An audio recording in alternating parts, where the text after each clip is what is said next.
ദൈവനാമം മഹത്വപ്പെടുവാനാകട്ടെ.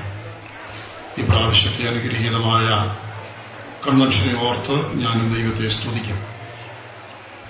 ഇന്ന് നമ്മുടെ വചനധ്യാനത്തിനായി 78-ാമത്തെ സങ്കീർത്തനം 5-ാമത്തെ വാക്യം വായിക്കും. 78-ാം സങ്കീർത്തനം 5-ാം വാക്യം.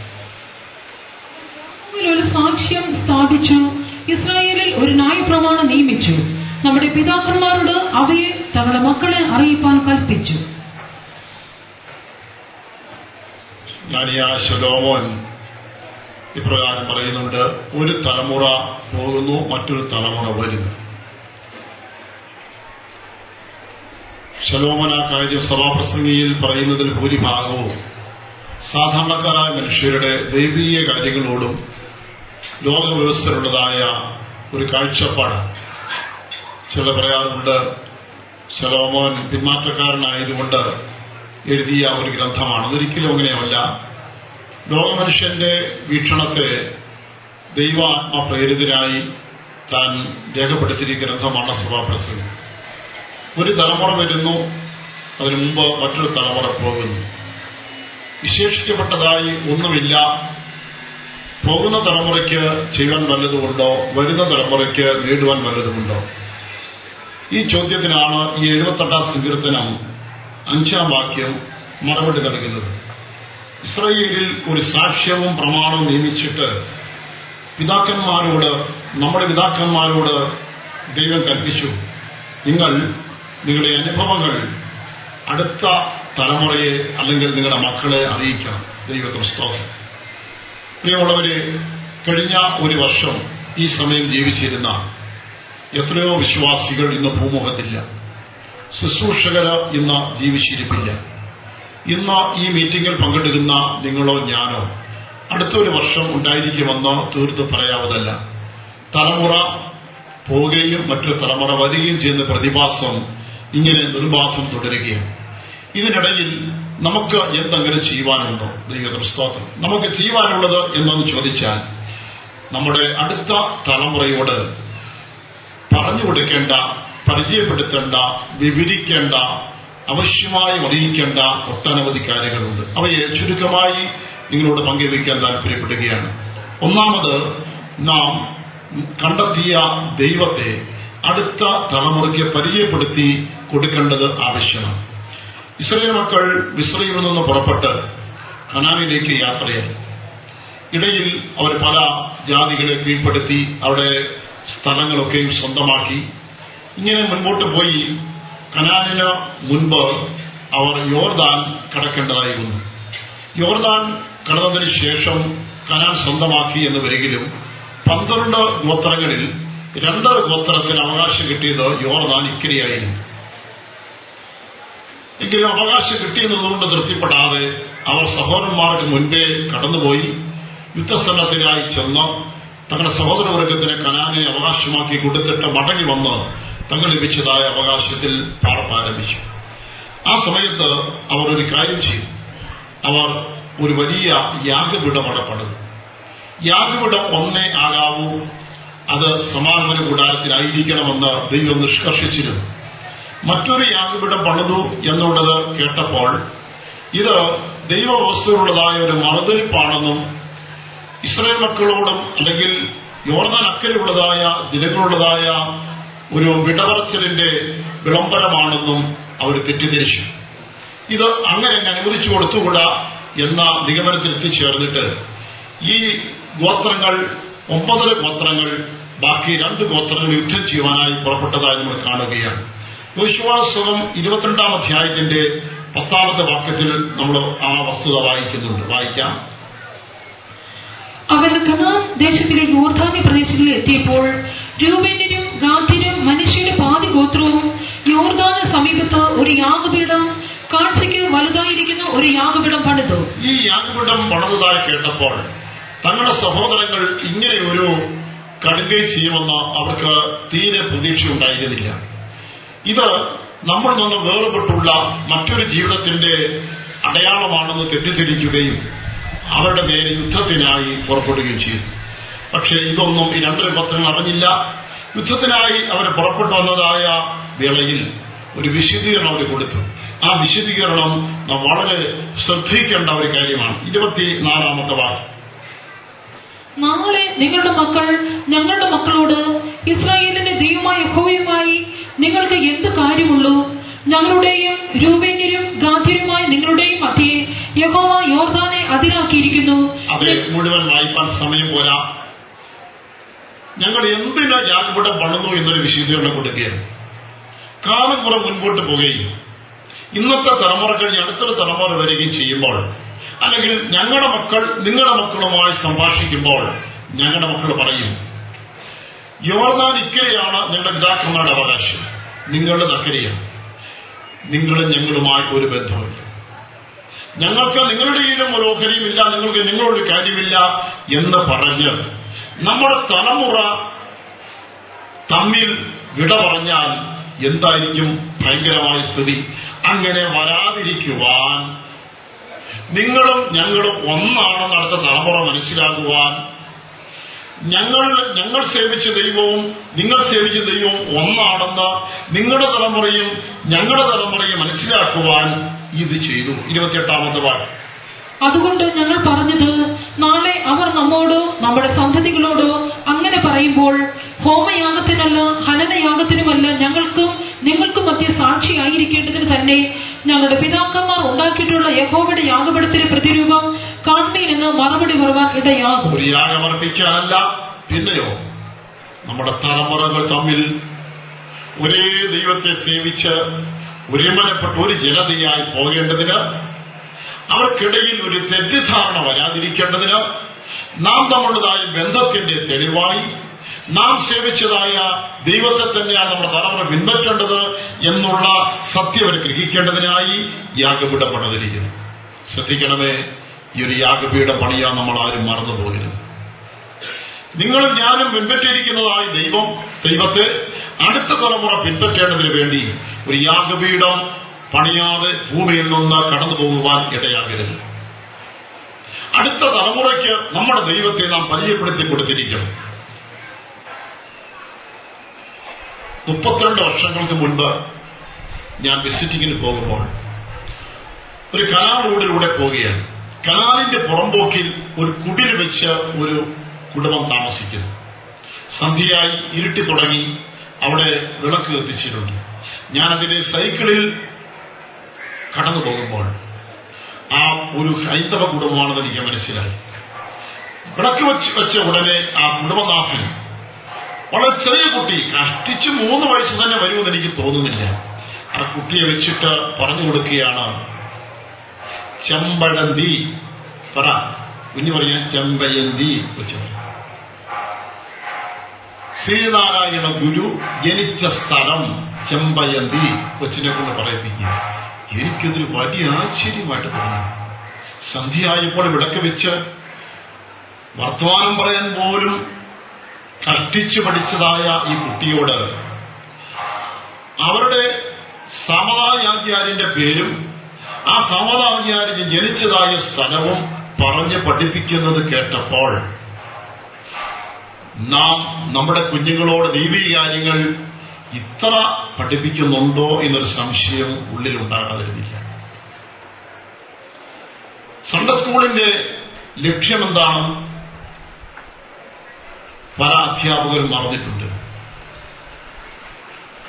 യേശുവമ്മയുടെ കുറെ പേരും ജനിച്ച സ്ഥലവും കുറച്ച് വാക്യങ്ങളും കുറെ കുട്ടിക്കഥകളും പഠിപ്പിച്ചു കൊടുത്ത് പരീക്ഷയാകുമ്പോൾ ചോദിച്ചറിഞ്ഞ് അവർക്കൊരു മാർക്കുമിട്ട് ഒടുവിൽ 1-2-3 സമ്മാനം കൊടുത്ത് പിരിച്ചുവിടുന്നതല്ല.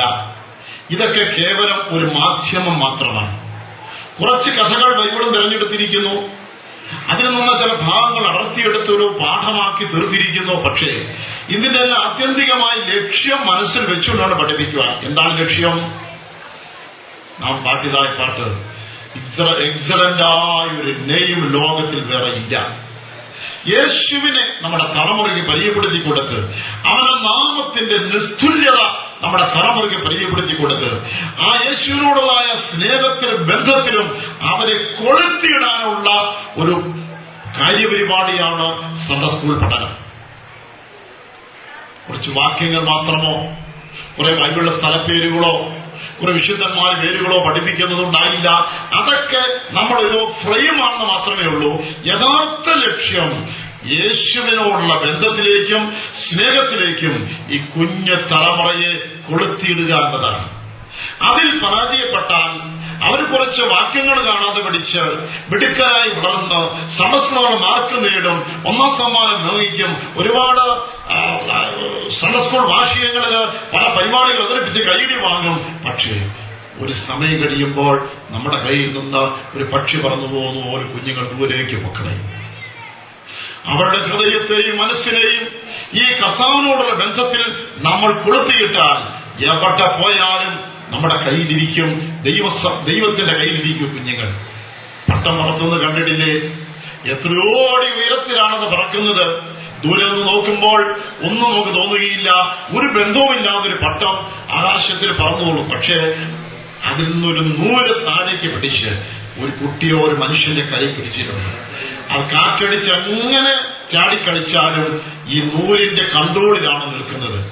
നമ്മുടെ കുഞ്ഞുങ്ങൾ പഠിക്കാൻ പോകുന്നിടത്തും ജോലി തേടി പോകുന്നിടത്തും, പക്ഷേ അവർ വിവാഹിതരായി അയച്ചാലും അവർ ലോകത്തിന്റെ ഏതറ്റത്ത് പോയി പാർത്താലും, ക്രൈസ്തവർക്കിടയിൽ പാർത്താലും അക്രൈസ്തവർക്കിടയിൽ പാർത്താലും, നിങ്ങളുടെ മക്കൾ സഹവസിക്കുന്നത് ആത്മീയരോടോ അനാത്മീയരോടായിരുന്നാലും ശരി, അവർക്ക് കേവലം പ്രാർത്ഥിക്കാൻ പോലും ഒരു വേദവസ്ത്രം കൈവച്ച് വായിക്കാൻ പോലും കഴിയാത്ത പ്രതികൂല അവസ്ഥയിലായിരുന്നാൽ പോലും ചരട് അപ്പന്റെയും അമ്മയുടെയും ദൈവസഭയുടെ കയ്യിൽ ഇരിക്കണമെങ്കിൽ, ഈ ചരട് കൊണ്ട് അവരെ നിയന്ത്രിച്ച് നിർത്തണമെങ്കിൽ, ചലനം നിർത്തണമെങ്കിൽ നാം ഈ ദൈവവുമായി അവരെ ബന്ധിപ്പിച്ചിടണം. വേറൊരു കുഴപ്പമുണ്ട്. കുറച്ച് അമ്പലന്മാരുടെ വിചാരം സൺഡേ സ്കൂൾ കൊണ്ട് എല്ലാം അങ്ങായി എന്ന്. കൊണ്ടുപോയ കുഞ്ഞുങ്ങളെ സൺഡേ സ്കൂളിൽ ചേർത്തു, എന്നെ കടമയും തീർന്നു, അത്രമാത്രമാണ്. ഇല്ല, യഥാർത്ഥത്തിൽ ഒരു കുഞ്ഞിനെ വളർത്തിയെടുക്കേണ്ടത്, രൂപപ്പെടുത്തിയെടുക്കേണ്ടത് പ്രസവിച്ച അമ്മ തന്നെയാണ്. അത് കഴിഞ്ഞാൽ അപ്പം അവർക്കുള്ള അത്ര സ്വാധീനം അവിടെ നിന്ന് ചെലുത്തുവാൻ ലോകത്തിൽ ആർക്കും സാധ്യമല്ല. ഒന്നുകൂടെ പറഞ്ഞാൽ, ഒരു കുഞ്ഞ് അമ്മയെന്ന് വിളിക്കുന്നതിന് മുൻപ് തന്നെ ആ കുഞ്ഞിന്റെ ചെവിയിൽ ഈ സത്യങ്ങളും വചനങ്ങളും യേശു എന്ന നാമവും നമ്മളെ കടത്തിയിരിക്കണം. അവരുടെ ചെവിക്കുള്ളിലേക്ക് ഈ യേശു എന്ന നാമവും അവനുള്ളതായ സ്നേഹവും ബന്ധവും നമ്മൾ കടത്തി കൊടുത്തിരിക്കണം. ഒരു വീട്ടിലാണ് ഈ ബന്ധത്തിലേക്ക് കുഞ്ഞുങ്ങളെ കൊണ്ടുവരുവാൻ ഏറ്റവും നല്ല അന്തരീക്ഷം. പ്രസവിച്ചതും പാലൂട്ടി വളർത്തുന്നതുമായ ഒരമ്മയ്ക്കാണ് ഏറ്റവും ഫലപ്രദമായി ചെയ്യാൻ കഴിയുന്നത്. അത് കഴിഞ്ഞാൽ പിന്നെ അപ്പനും. ന്യായാധിപരുടെ പുസ്തകം 2-ാം അധ്യായം 10-ാം വാക്യത്തിൽ ഇസ്രായേൽ മക്കളുടെ ഒരു ദുരവസ്ഥയെ കാണുന്നുണ്ട്. അവിടെ ഇങ്ങനെ വായിക്കുന്നു, ആദ്യത്തെ തലമുറയെല്ലാം പോയി കഴിഞ്ഞപ്പോൾ വായിക്കാം. പിന്നെ ആ തലമുറ ഒക്കെയും തങ്ങളുടെ പിതാക്കന്മാരോട് ചേർന്നു. അവരുടെ ശേഷം യഹോവയെയും അവൻ ഇസ്രായേലിന് വേണ്ടി ചെയ്തിട്ടുള്ള പ്രവൃത്തികളെയും അറിയാത്ത വേറൊരു തലമുറ ഉണ്ടായി. യഹോവയെ അറിയാത്ത, ഇസ്രായേലിന് വേണ്ടി യഹോവ ചെയ്ത പ്രവൃത്തികൾ അറിയാത്തൊരു തലമുറ ഉണ്ടായി. അങ്ങനെ ഒരു അവസ്ഥ നമ്മുടെ മക്കൾക്ക് വരരുത്. കുറെ വർഷങ്ങൾക്ക് മുമ്പ് ഒരു സെൻട്രൽ പാസ്റ്ററെ ഈ കോഴിക്കോട് കൊണ്ടാക്കിയിട്ട് ഞങ്ങൾ കുറച്ചുപേര് വാഹനത്തിൽ തിരിച്ച് കൊട്ടാരക്കര യാത്രയായി. ഇടയ്ക്ക് വെച്ച് വാഹനം അങ്ങനെ കേടായി. അത് ഉടനെ നന്നാക്കി കിട്ടിയാൽ പിറ്റേ ദിവസം കൊണ്ടുപോകാൻ പറ്റുകയുള്ളൂ. അത് കാത്തുകെട്ടി കിടന്നതിൽ 2-3 പേരും ഞാനുമുണ്ട്. ബാക്കിയുള്ളവരൊക്കെ പോയി. അപ്പോൾ ആ വണ്ടിയിലിരുന്ന സമയത്ത് മത്സരത്തോടെ കുഞ്ഞുങ്ങൾ വന്നു. ഞാൻ അവരോട് ഒരു പാട്ട് പാടി കേൾപ്പിച്ചു. അവരോട് ബൈബിളിലെ കുറച്ച് കഥകൾ പറഞ്ഞു. ഒരു മനുഷ്യൻ ഇതെല്ലാം ശ്രദ്ധിച്ച് കേൾക്കുന്നുണ്ടായിരുന്നു. എനിക്ക് തോന്നി, ഈ ചെറുപ്പക്കാരിത് പിടിക്കുന്നില്ലയോ ആർക്കറിയാം, കണ്ടിട്ട് ക്രിസ്ത്യാനിയാണ് തോന്നുന്നുമില്ല. ഇനി ചോദ്യം ചെയ്യുകയോ പ്രശ്നം വരികയോ ചെയ്യുമോ? പക്ഷേ നേരെ വിപരീതമാണ് സംഭവിച്ചത്. ആ ചെറുപ്പക്കാരൻ അത് അടുത്ത് വന്നിട്ട് പറഞ്ഞു, ഞാനൊരു RSS പ്രവർത്തകനാണ്, നിങ്ങളുടെ ഈ പ്രവർത്തനത്തെ ഞാൻ അഭിനന്ദിക്കുന്നു. ഞങ്ങളുടെ ഹൈന്ദവ സമുദായത്തിൽ നന്നേ ചെറുപ്പത്തിൽ ദൈവീയ കാര്യങ്ങൾ പഠിപ്പിക്കേണ്ട സംവിധാനമില്ല. ഇപ്പോഴുണ്ടെന്ന് അറിയത്തില്ല, താൻ പറഞ്ഞ വാക്കുകൾ. നിങ്ങൾക്ക് ക്രൈസ്തവർക്ക് നന്നേ ചെറുപ്പത്തിൽ കുഞ്ഞുങ്ങളെ ദൈവത്തോടെ ബന്ധിപ്പിക്കാൻ, ദൈവികാര്യം പഠിപ്പിക്കാനുള്ള ഈ ഉത്സാഹവും സംവിധാനവും പ്രശംസന അർഹമാണെന്ന് താനോട് പറയാനിടയായി. ഇസ്രായേൽ മക്കളുടെ ആദ്യ തലമുറ കഴിഞ്ഞ് പിന്തലമുറ വന്നപ്പോൾ യഹോവയെ അറിയാത്തൊരു തലമുറയുണ്ടായി. ആദ്യ പിതാക്കന്മാർക്ക് വേണ്ടി ആ ദൈവം ചെയ്ത നന്മകളും അറിയാത്ത തലമുറയുണ്ടായി. അങ്ങനെ ഒരു അവസ്ഥ നമുക്ക് വരരുത്. പകരം 24 സങ്കീർത്തനം 3 മുതൽ 6 വരെ വായിക്കുന്ന വാക്യപ്രകാരമുള്ള ഒരു തലമുറ നമുക്ക് ലഭിക്കണം. 24 സങ്കീർത്തനം 3 മുതൽ 6 വരെ. യഹോവയുടെ പർവ്വതത്തിൽ ആർ കയറും? അവന്റെ വിശുദ്ധ സ്ഥലത്ത് ആർ നിൽക്കും? വെടിപ്പുള്ള കൈയും നിർമ്മല ഹൃദയം ഉള്ളവൻ, വ്യാജത്തിന് മനസ്സ് വയ്ക്കാതെയും കള്ളസത്യം ചെയ്യാതെയും ഇരിക്കുന്നവൻ, അവൻ യഹോവയോട് അനുഗ്രഹവും തന്റെ രക്ഷയുടെ ദൈവത്തോട് നീതിയും പ്രാപിക്കും. ഇതാകുന്നു അവനെ അന്വേഷിക്കുന്നവരുടെ തലമുറ. യാക്കോബിന്റെ ദൈവമേ, തിരുമുഖം അന്വേഷിക്കുന്നവർ ഇവർ തന്നെ. എനിക്ക് 6ാമത്തെ വാക്യം വളരെ ഹൃദ്യമാണ്. ഇതാകുന്നു അവനെ അന്വേഷിക്കുന്നവരുടെ തലമുറ. യാക്കോബിന്റെ ദൈവമേ, തിരുമുഖം അന്വേഷിക്കുന്നവർ ഇവർ തന്നെ. ഇങ്ങനൊരു വാക്ക് നമ്മുടെ തലമുറയെ നോക്കി പറയുവാൻ ഇടയാകണം. അങ്ങനെ ഇടവരുത്തണം. ഈ ദൈവത്തെയും ഈ ദൈവത്തിന് മുൻപാകെ ജീവിക്കേണ്ടതായ വിധത്തെയും അറിയാത്തൊരു തലമുറയായി അടുത്ത തലമുറ തീരാതിരിക്കണമെങ്കിൽ നാം നമ്മുടെ കർത്തവ്യങ്ങളെ നിറവേറ്റേണ്ടത് ആവശ്യമാണ്. അടുത്ത തലമുറയ്ക്ക് നാം ഈ ദൈവത്തെ എങ്ങനെയാണ് പരിചയപ്പെടുത്തേണ്ടത്? മർക്കോസിന് വിശേഷം 8-ാം അധ്യായം അതിന്റെ 38-ാമത്തെ വാക്യത്തിൽ വായിക്കുമ്പോൾ നാം നമ്മുടെ സാക്ഷ്യം അടുത്ത തലമുറയെ പറഞ്ഞു കേൾപ്പിക്കണം. 8:38. വ്യഭിചാരവും പാപവുമുള്ള ഈ തലമുറയിൽ ആരെങ്കിലും എന്നെയും എന്റെ വചനങ്ങളെ കുറിച്ച് നാണിച്ചാൽ അവനെക്കുറിച്ച് മനുഷ്യപുത്രനും തന്റെ പിതാവിന്റെ തേജസ്സിൽ വിശുദ്ധ ദൂതന്മാരുമായി വരുമ്പോൾ നാണിക്കും. ആദ്യം ചെയ്യേണ്ടത് പരസ്യമായി കർത്താവിനെ ഏറ്റുപറയുക എന്നുള്ളതാണ്. അടുത്ത തലമുറയുടെ മുൻപാകെ കർത്താവിനെ പരസ്യമായി ഏറ്റുപറയണം. നമ്മുടെ തലമുറ അത് കേൾക്കണം. ആരാധനാലയത്തിൽ ഒതുക്കി നിർത്തരുത്. പൊതുസ്ഥലത്തും പരസ്യങ്ങളിലും കൺവെൻഷനുകളിലും അവസരം കിട്ടണമെന്നെല്ലാം നാം നമ്മുടെ യേശുവിനെ പരസ്യമായി ഏറ്റുപറയണം. നമ്മുടെ നാമം കൊണ്ട് യേശുവിനെ നാം ഏറ്റുപറയുന്നത് അടുത്ത തലമുറ കാണുകയും കേൾക്കുകയും ചെയ്യുമെങ്കിൽ തീർച്ചയായും അവർക്ക് ഈ ദൈവത്തെ പരിചയപ്പെടുവാൻ നല്ല ഒരവസരമാണ്. പുറപ്പാട് പുസ്തകം 31-ാം അധ്യായത്തിന്റെ 15-ാമത്തെ വാക്യത്തിൽ ശബത്ത് ആചരണത്തെക്കുറിച്ച് പ്രത്യേക കൽപ്പന കൊടുക്കുകയാണ്. ശബത്ത് ആചരിക്കാത്ത ഒരു വ്യക്തിയെ മരണശിക്ഷയ്ക്ക് വിധേയനാക്കണമെന്ന്. എന്നാൽ ആ ശബത്ത് ആചരണം എന്നത് അടുത്ത തലമുറയിൽ പരിചയപ്പെടുത്തി കൊടുക്കണം. 16-ാമത്തെ വാക്യം, ആകയാൽ ഇസ്രായേൽ മക്കൾ തലമുറ തലമുറയായി ശബത്തിനെ നിത്യ നിയമമായിട്ട് ആചരിക്കേണ്ടതിന് ശബത്തിനെ പ്രമാണിക്കണം. തലമുറ തലമുറയാൽ ഒരു തലമുറയോട് നിന്ന് പോകെ അടുത്ത തലമുറ. പ്രിയരെ, യഹൂദന്മാർക്ക് എന്തിനാണ് ശബത്താചരണം കൊടുത്തത്? 6 നാൾ വേല ചെയ്യണം, 7-ാം ദിവസം ദൈവത്തിനായി വേർതിരിക്കണം. ആരാധനയ്ക്കുള്ള ദിവസമാണ്. അഥവാ ആരാധനയുടെ പ്രാധാന്യം അടുത്ത തലമുറയ്ക്ക് നമ്മൾ മനസ്സിലാക്കി കൊടുക്കണം. ആരാധനയ്ക്ക് പോവുകയും നമ്മുടെ തലമുറയെ കൊണ്ടുപോവുകയും വീട്ടിലെ ദൈവത്തെ ആരാധിക്കുകയും ആരാധനയുടെ പ്രാധാന്യം അവർക്ക് ബോധ്യപ്പെടുത്തി കൊടുത്തെങ്കിലേ അവര് ആരാധിക്കുന്ന ഒരു തലമുറയായി മാറുകയുള്ളൂ. ഒരു സഭയിൽ ഞാൻ എന്ന് ഓർത്തിരിക്കുന്ന ഒരു ചിത്രമാണ്. ഒരു വിശ്വാസിക്ക് ഒരു കുഞ്ഞ് ജനിച്ചു. അപക്വമായിട്ടാണ് ജനിച്ചത്. ഇപ്പോഴും വേണ്ടത്ര ബുദ്ധിയും അറിവില്ല. എങ്കിലും അവനെല്ലാം അനുകരണമാണ് കൂടുതൽ ചെയ്യുന്നതെല്ലാം അനുകരിക്കും. അപ്പന്റെ കൂടെ വരുമ്പോൾ അപ്പനും ഒരു ബൈബിൾ കൊണ്ടുവരും, അവനൊരു ബൈബിൾ കൊണ്ടുവരും. അപ്പൻ വന്ന ഉടനെ മുട്ടുമേലിരിക്കും. അവൻ നോക്കിയിട്ട് അവന് മുട്ടുമേലിരിക്കും. അപ്പൻ ബൈബിൾ വെച്ചതുപോലെ അങ്ങോട്ട് നോക്കും, പിന്നെ ഇങ്ങോട്ട് ഇവിടെ അല്പം ചരിഞ്ഞിരിക്കുക, അങ്ങോട്ട് നോക്കിയിട്ട് അതുപോലെ ബൈബിൾ. അപ്പൻ വാച്ചടിച്ച് വെച്ചിരിക്കുന്ന കണ്ടുകൊണ്ട് അവന് വളരെ വാച്ച് വെച്ചത്. പിന്നെ അങ്ങോട്ടാണ്, നോട്ടമല്ല അങ്ങോട്ടാണ്. അപ്പൻ എന്തെല്ലാം ചെയ്യുന്നോ അതുപോലെ തന്നെ. മുട്ടുമേലിരുന്നാൽ മുട്ടുമേലിരിക്കും, കൈയിടിക്കുമ്പോൾ കൈയിടിക്കും, പാട്ട് പാടുമ്പോൾ പാട്ട് പാടും, കൈ ഒരു ദൈവത്തെ സ്തുതിക്കുമ്പോൾ അങ്ങനെ ചെയ്യും. ആരാധനയുടെ ഒരു മാതൃക നമ്മുടെ തലമുറയ്ക്ക് കൊടുത്തെങ്കിലേ നമ്മുടെ തലമുറ ആരാധിക്കുന്ന തലമുറയായിട്ട് മാറുകയുള്ളൂ. ദൈവത്തിന് കൊടുക്കുന്ന ഒരു മാതൃകയും നാം ഈ തലമുറയെ പഠിപ്പിക്കേണ്ടതാണ്. ലേവ്യ പുസ്തകം 23-ാം അധ്യായത്തിന്റെ 10 മുതൽ 14 വരെ വായിക്കുന്നു. അവിടെ നീ നിന്റെ നിലം കൊയ്താൽ ആദ്യത്തെ കറ്റ ആലയത്തിൽ കൊണ്ടുവരണം.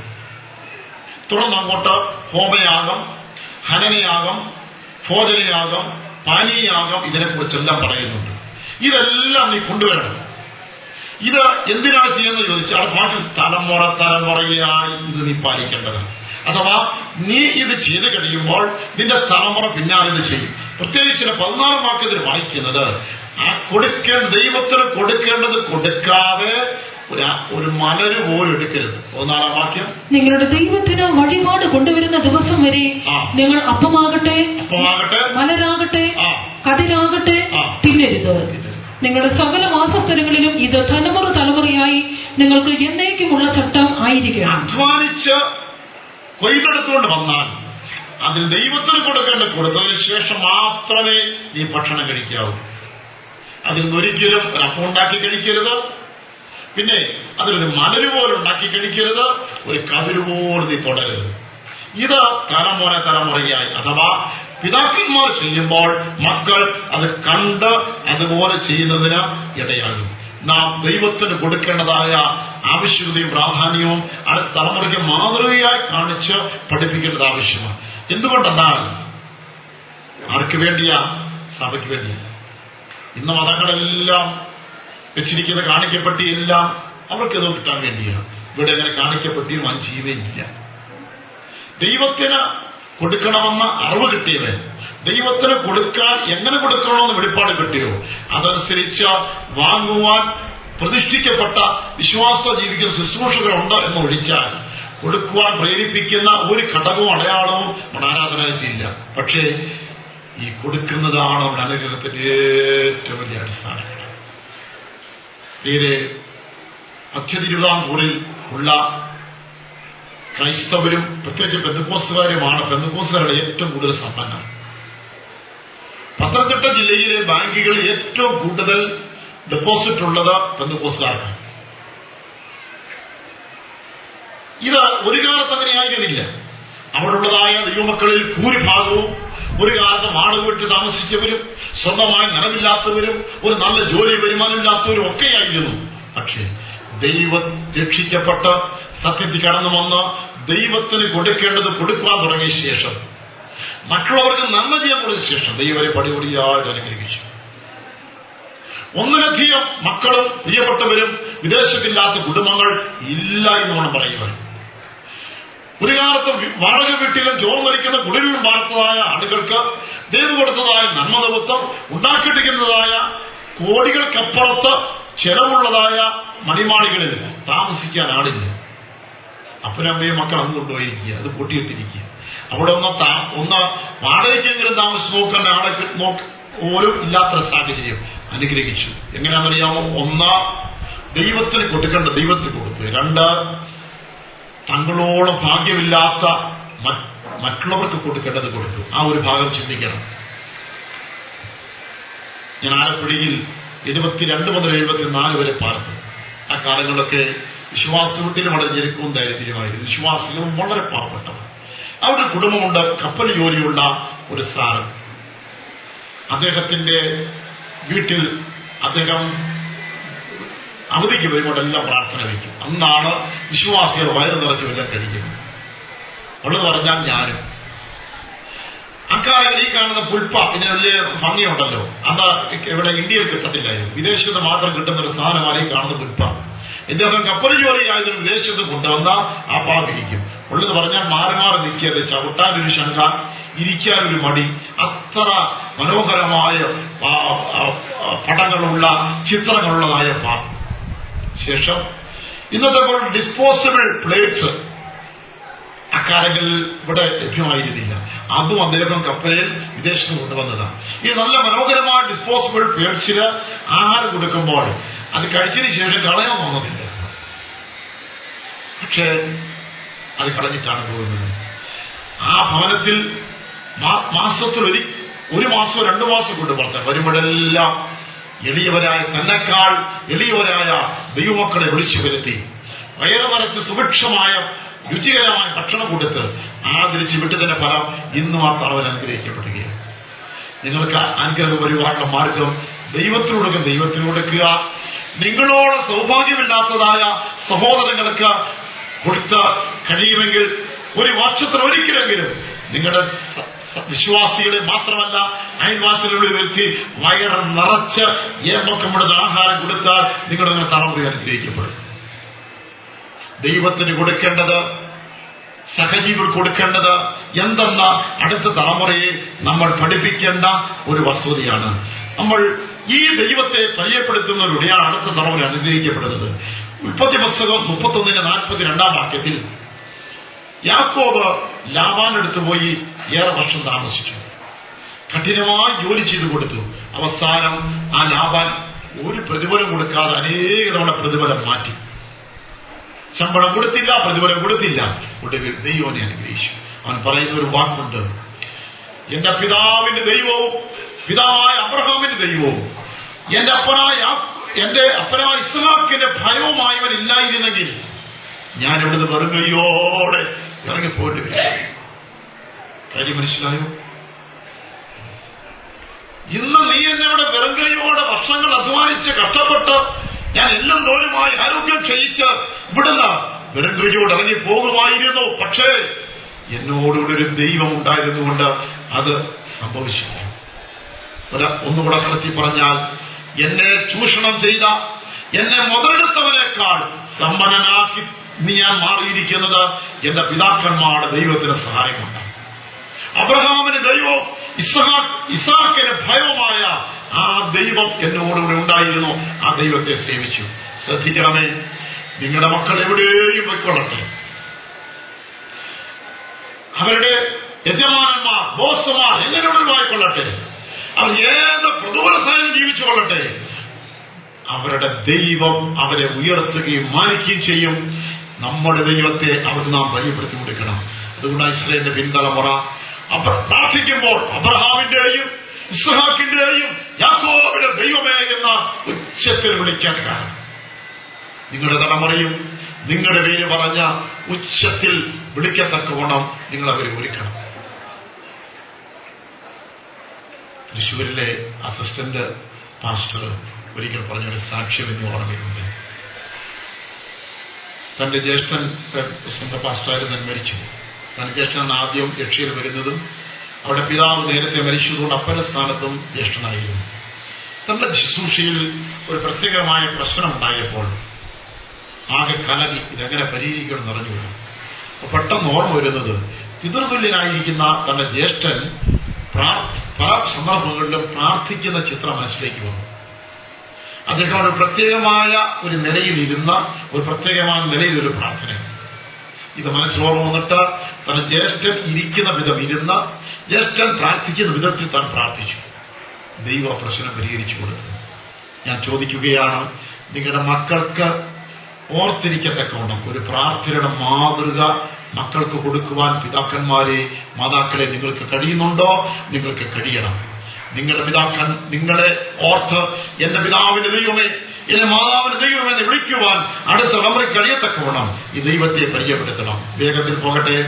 നാം ദൈവം നമുക്ക് ചെയ്ത അത്ഭുതങ്ങളും ചെയ്ത നന്മകളും ഉപകാരങ്ങളും അടുത്ത തലമുറയ്ക്ക് പറഞ്ഞു കൊടുക്കണം. 145 സങ്കീർത്തനം അതിന്റെ 4 മുതൽ 7 വരെയുള്ളതായ വാക്യങ്ങൾ വായിക്കുമ്പോൾ ദൈവം ചെയ്തതായ നന്മകളെ അവർ വർണ്ണിക്കുന്നതായി കാണുകയാണ്. തലമുറയോട് നിന്റെ ക്രിയകളെ പുകഴ്ത്തി നിന്റെ വീര്യപ്രവൃത്തികളെ പ്രസ്താവിക്കും. നിന്റെ പ്രതാപത്തിന്റെ തേജസ്സുള്ള മഹത്വത്തെയും നിന്റെ അത്ഭുത കാര്യങ്ങൾ ഞാൻ ധ്യാനിക്കും. മനുഷ്യർ നിന്റെ ഭയങ്കര പ്രവൃത്തികളുടെ ബലം പ്രസ്താവിക്കും. ഞാൻ നിന്റെ മഹിമയെ വർണ്ണിക്കും. അവർ നിന്റെ വലിയ നന്മയുടെ ഓർമ്മയെ പ്രസിദ്ധമാക്കും. നിന്റെ നീതിയെക്കുറിച്ച് ഘോഷിച്ച് ഉല്ലസിക്കും. 11 വാക്യം കൂടെ വായിക്കുന്നു. മനുഷ്യപുത്രന്മാരോട് അവന്റെ വീര്യപ്രവൃത്തികളും ഒരു രാജ്യത്വത്തിന്റെ തേജസ്സുള്ള മഹത്വവും പ്രസ്താവിക്കേണ്ടതിന് ഞാൻ നിന്റെ ശക്തിയെക്കുറിച്ച് സംസാരിക്കും. ദൈവം എന്തെല്ലാം അത്ഭുത പ്രവൃത്തികൾ നമുക്ക് ചെയ്തിട്ടുണ്ടോ ഇതെല്ലാം പറയണം. ഇവിടെ സാക്ഷ്യം പറഞ്ഞ ചിലര് പറഞ്ഞത് നിങ്ങൾ ശ്രദ്ധിച്ചല്ലോ. മറ്റുള്ളവരൊക്കെ സാക്ഷ്യം പറയട്ടെ എന്ന് കരുതി ഇരിക്കുകയായിരുന്നു. പക്ഷേ ഇരുന്നപ്പോൾ ഉള്ളിന്റെ ഉള്ളിൽ ദൈവം ഒരു ഉത്തേജനം കൊടുത്തു.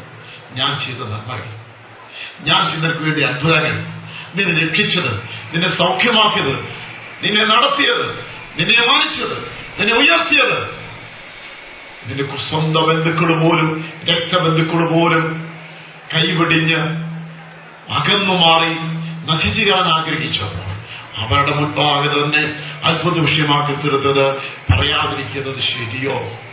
പ്രിയമുള്ളവരെ, നാം ദൈവം ചെയ്തതായ നന്മകൾ, അത്ഭുത പ്രവൃത്തികൾ അടുത്ത തലമുറയോട് വിവരിക്കുക തന്നെ വേണം. നെബൂഖദ്നേസർ രാജാവ് ബാബേലിലുണ്ടായിരുന്നു. അവന് യഹോവയെ അറിഞ്ഞൊരു മനുഷ്യനായിരുന്നില്ല. എന്നാൽ ചില യഹൂദ ബാലന്മാർ ഉണ്ടായിരുന്നു. അവർ മൂലം ഈ ചക്രവർത്തി യഹോവയെ ആരെന്ന് അറിഞ്ഞു.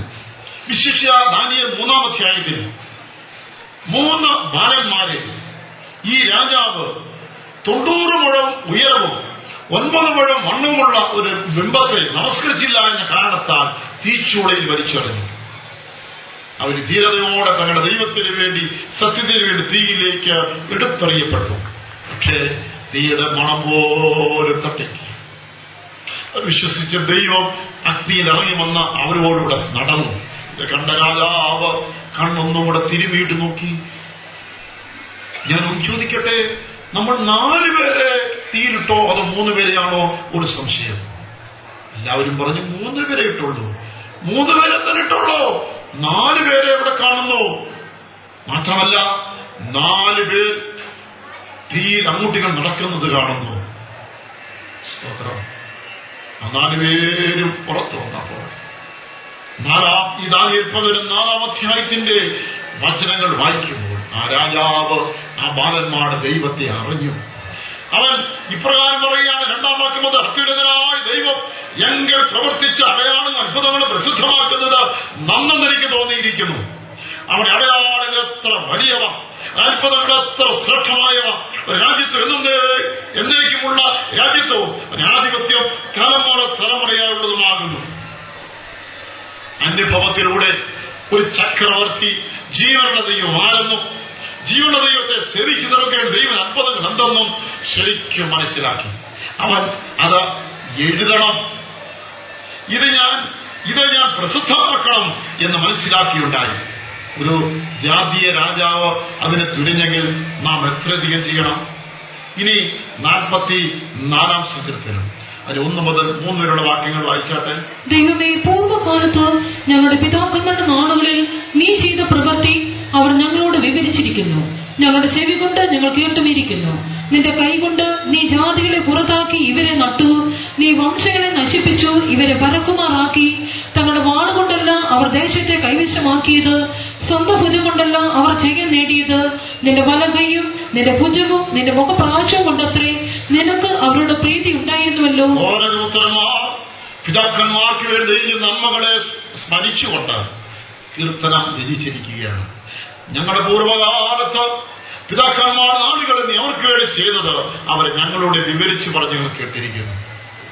അവർ ഈ ദേശമെല്ലാം കൈയടക്കിയത് സ്വന്തം ബലം കൊണ്ടും ഭുജം കൊണ്ടുമല്ല, നീ അവർക്ക് ഇതെല്ലാം സ്വന്തമാക്കി കൊടുത്തു. അവരുടെ വില്ലുകൊണ്ട് നേടിയില്ല, വാളുകൊണ്ട് നേടിയില്ല, നീയാണ് അവർക്ക് യുദ്ധം ചെയ്തു കൊടുത്തത്. അതുകൊണ്ട് 6-ാം വാക്യത്തിൽ ഈ കീർത്തനം എഴുതിയവർ ഒരു തീരുമാനം പറയുകയാണ്, ഞാൻ എന്റെ വില്ലിൽ ആശ്രയിക്കുകയില്ല, എന്റെ വാളും രക്ഷിക്കുകയുമില്ല. ഞങ്ങളുടെ പിതാക്കന്മാരെ രക്ഷിച്ചത് ദൈവത്തിന്റെ കരമായിരുന്നുവെങ്കിൽ ഇന്നും പിതാക്കന്മാർ അതേ ദൈവത്തെ ആശ്രയിക്കുന്നു, ഞങ്ങൾ സ്വന്തം ബലത്തിൽ ആശ്രയിക്കില്ല എന്ന ഒരു തീരുമാനം കൂടെ പറയുകയാണ്. പ്രിയരെ, കോരപുത്രന്മാർ പറയുന്ന സാക്ഷ്യം നമ്മുടെ തലമുറ പറയട്ടെ. എന്റെ പിതാവ്, എന്റെ മാതാവ്, അധികാര വിശ്വാസികൾ, ശുശ്രൂഷകര് ദൈവം ചെയ്ത നന്മകൾ കേട്ടിരിക്കുന്നു. ആകയാൽ അവരെ നടത്തിയ ദൈവം ഞങ്ങളുടെയും ദൈവം. അവർക്ക് വേണ്ടി ചെയ്ത കാര്യങ്ങൾ ഞങ്ങൾക്ക് വേണ്ടി ചെയ്യുവാൻ ശക്തൻ. അതേ ദൈവത്തെ ഞാൻ ആശ്രയിക്കും തലമുറ പറയുവാൻ ഇടയാകണം. ഒരു സഭയിൽ ഞാൻ 2 വട്ടം ഇരുന്നു. ആദ്യം ഇരുന്ന ഏറിയ വർഷങ്ങൾക്ക് ശേഷമാണ്. അതിനുശേഷം പിന്നീട് ഇരുന്നപ്പോൾ ഒരു യൗവനക്കാരൻ പറഞ്ഞ സാക്ഷി എന്ന് ഓർമ്മയിലുണ്ട്. ആ സഭയിൽ കണ്ടക്ടർ ജോലി ചെയ്യുന്ന ഒരു കുഞ്ഞുകുട്ടിയുണ്ട്. അദ്ദേഹം എല്ലാ ആഴ്ചയിലും അത്ഭുത സാക്ഷികൾ പറയും. പലപ്പോഴും അപകടങ്ങൾ ഒഴിവായതും അനർത്ഥങ്ങൾ ഒഴിവായതും ഒക്കെ ജനങ്ങളെ മുൻമുറിയെ നിർത്തിയാണ് പറയുന്നത്. ഒരിക്കൽ ഒരു റെയിൽവേ ക്രോസിന്റെ അവിടെ ഗേറ്റിന്റെ അവിടെ ഡബിൾ ബെൽ അടിച്ചു. ബസ് നിറച്ചാണ് മുൻപോട്ട് നീങ്ങി. പക്ഷേ ട്രാക്കിന് നടുക്ക് വന്നതും എഞ്ചിൻ ഓഫാണ്. ഡ്രൈവർ എന്തിനെല്ലാം നോക്കുന്നു, എഞ്ചിൻ സ്റ്റാർട്ടാകുന്നില്ല. ദൂരെ നിന്ന ട്രെയിനിന്റെ ചൂളമുള്ളിയും കേട്ടു. അതിനകത്തുള്ള ആളുകൾ കൂട്ടനിലവിളി. എന്നാൽ വിശ്വാസിയായ കണ്ടക്ടർ സ്വർഗത്തിലേക്ക് നോക്കി, ദൈവമേ, എന്റെ പച്ചരിയുടെ വഴിയാണിത്. ഇത്രയും ജനങ്ങളും ഞങ്ങളും കൂടെ ഈ ട്രാക്കിൽ കൊല്ലപ്പെടാൻ ഇടയാകല്ലേ എന്ന് നിലവിളിച്ച നിമിഷത്തിൽ വണ്ടി സ്റ്റാർട്ടായി. വണ്ടി മുമ്പോട്ടെടുത്തു. തൊട്ടില്ലാത്ത നിലയിൽ ആ ട്രെയിൻ കടന്നുപോയി. ഇതുപോലുള്ള ഒരുപാട് വിടുതലിന്റെ അനുഭവങ്ങൾ ഞായറാഴ്ച സാക്ഷ്യം പറയും. ഇത് കേട്ട് വളർന്ന ഒരു പയ്യൻ, ഒരു ചെറുപ്പക്കാരൻ ആയ ശേഷം അവൻ പറയുകയാണ്, അത് ഞാൻ കൊച്ചുകുട്ടിയൊക്കെ ആയിരിക്കുമ്പോൾ സമാഗത്തിന് പോയി. ആ അച്ചായന്റെ സാക്ഷി എനിക്കിപ്പോഴും മറക്കാൻ പറ്റത്തില്ല. ചിലപ്പോൾ ചില കാര്യങ്ങൾ നാം പറയുന്നത് നമ്മുടെ തലമുറ ശ്രദ്ധിക്കുന്നില്ലെന്നോ കൊച്ചുകുട്ടികളാണെന്ന് തോന്നുന്നിരിക്കാം. പക്ഷേ അവരെല്ലാം റെക്കോർഡ് ചെയ്യുന്നുണ്ട് കേട്ടോ. അടുത്ത തലമുറയ്ക്ക് നമുക്ക് ദൈവം ചെയ്തതായ നന്മകൾ, അത്ഭുതങ്ങൾ നമ്മൾ പകർന്നു കൊടുക്കുവാനായി ബാധ്യസ്ഥരാണ്. അതാണ് ഈ കോരപുത്രന്മാർ പറയുന്നത്. നിങ്ങളുടെ പിതാക്കന്മാർക്ക് ചെയ്തത് വിവരിച്ച് നിങ്ങൾ കേട്ടിരിക്കുന്നു എന്നുള്ളത്. എന്തിനാണ് ദൈവം നമ്മുടെ ആയുഷ്യോടെ വെക്കുന്നത്? കുറച്ച് ഇഡലി കൂടെ തിന്നു തീർക്കാനോ, കുറച്ച് ചപ്പാത്തി കൂടെ തിന്നു നടക്കാനോ, കുറച്ച് ബിരിയാണി കഴിക്കാൻ വേണ്ടിയോ, ഇനി ആയുഷ്യോടെ ഇരുന്ന കുറച്ച് വസ്തുക്കൂടെ വാങ്ങിക്കാൻ വേണ്ടിയോ? ചിലർ പറയും, എനിക്കെന്റെ കൊച്ചുമക്കളെ കല്യാണം നടന്നു കാണുന്ന ആഗ്രഹം, അവരുടെ ജോലി കിട്ടിയ ആഗ്രഹം. ഇതൊന്നുമല്ല. ദൈവത്തിന് ഒരു ലക്ഷ്യമുണ്ട് ദീർഘായുസ്സോടിരിക്കുന്നതിന്. 71 സങ്കീർത്തനം 17, 18 വാക്യങ്ങൾ വായിച്ചാട്ടെ. ദൈവമേ, എന്റെ ബാല്യം മുതൽ നീ എന്നെ ഉപദേശിച്ചിരിക്കുന്നു. ഇന്നുവരെ ഞാൻ നിന്റെ അത്ഭുത പ്രവൃത്തികളെ അറിയിച്ചുമിരിക്കുന്നു. ദൈവമേ, അടുത്ത തലമുറയോട് ഞാൻ നിന്റെ ഭുജത്തെയും വരുമാനമുള്ള എല്ലാവരോടും നിന്റെ വീരപ്രവൃത്തിയെയും അറിയിക്കുമ്പോഴും മാർദ്ദികവും നരയുമുള്ള കാലത്തും എന്നെ ഉപേക്ഷിക്കരുത്. അടുത്ത തലമുറയോട് നിന്റെ പ്രവൃത്തി അറിയിക്കാനായി എന്നെ ആയുസ്സോടെ വെക്കണമേ. എന്തിനാണ് ആയുസ്?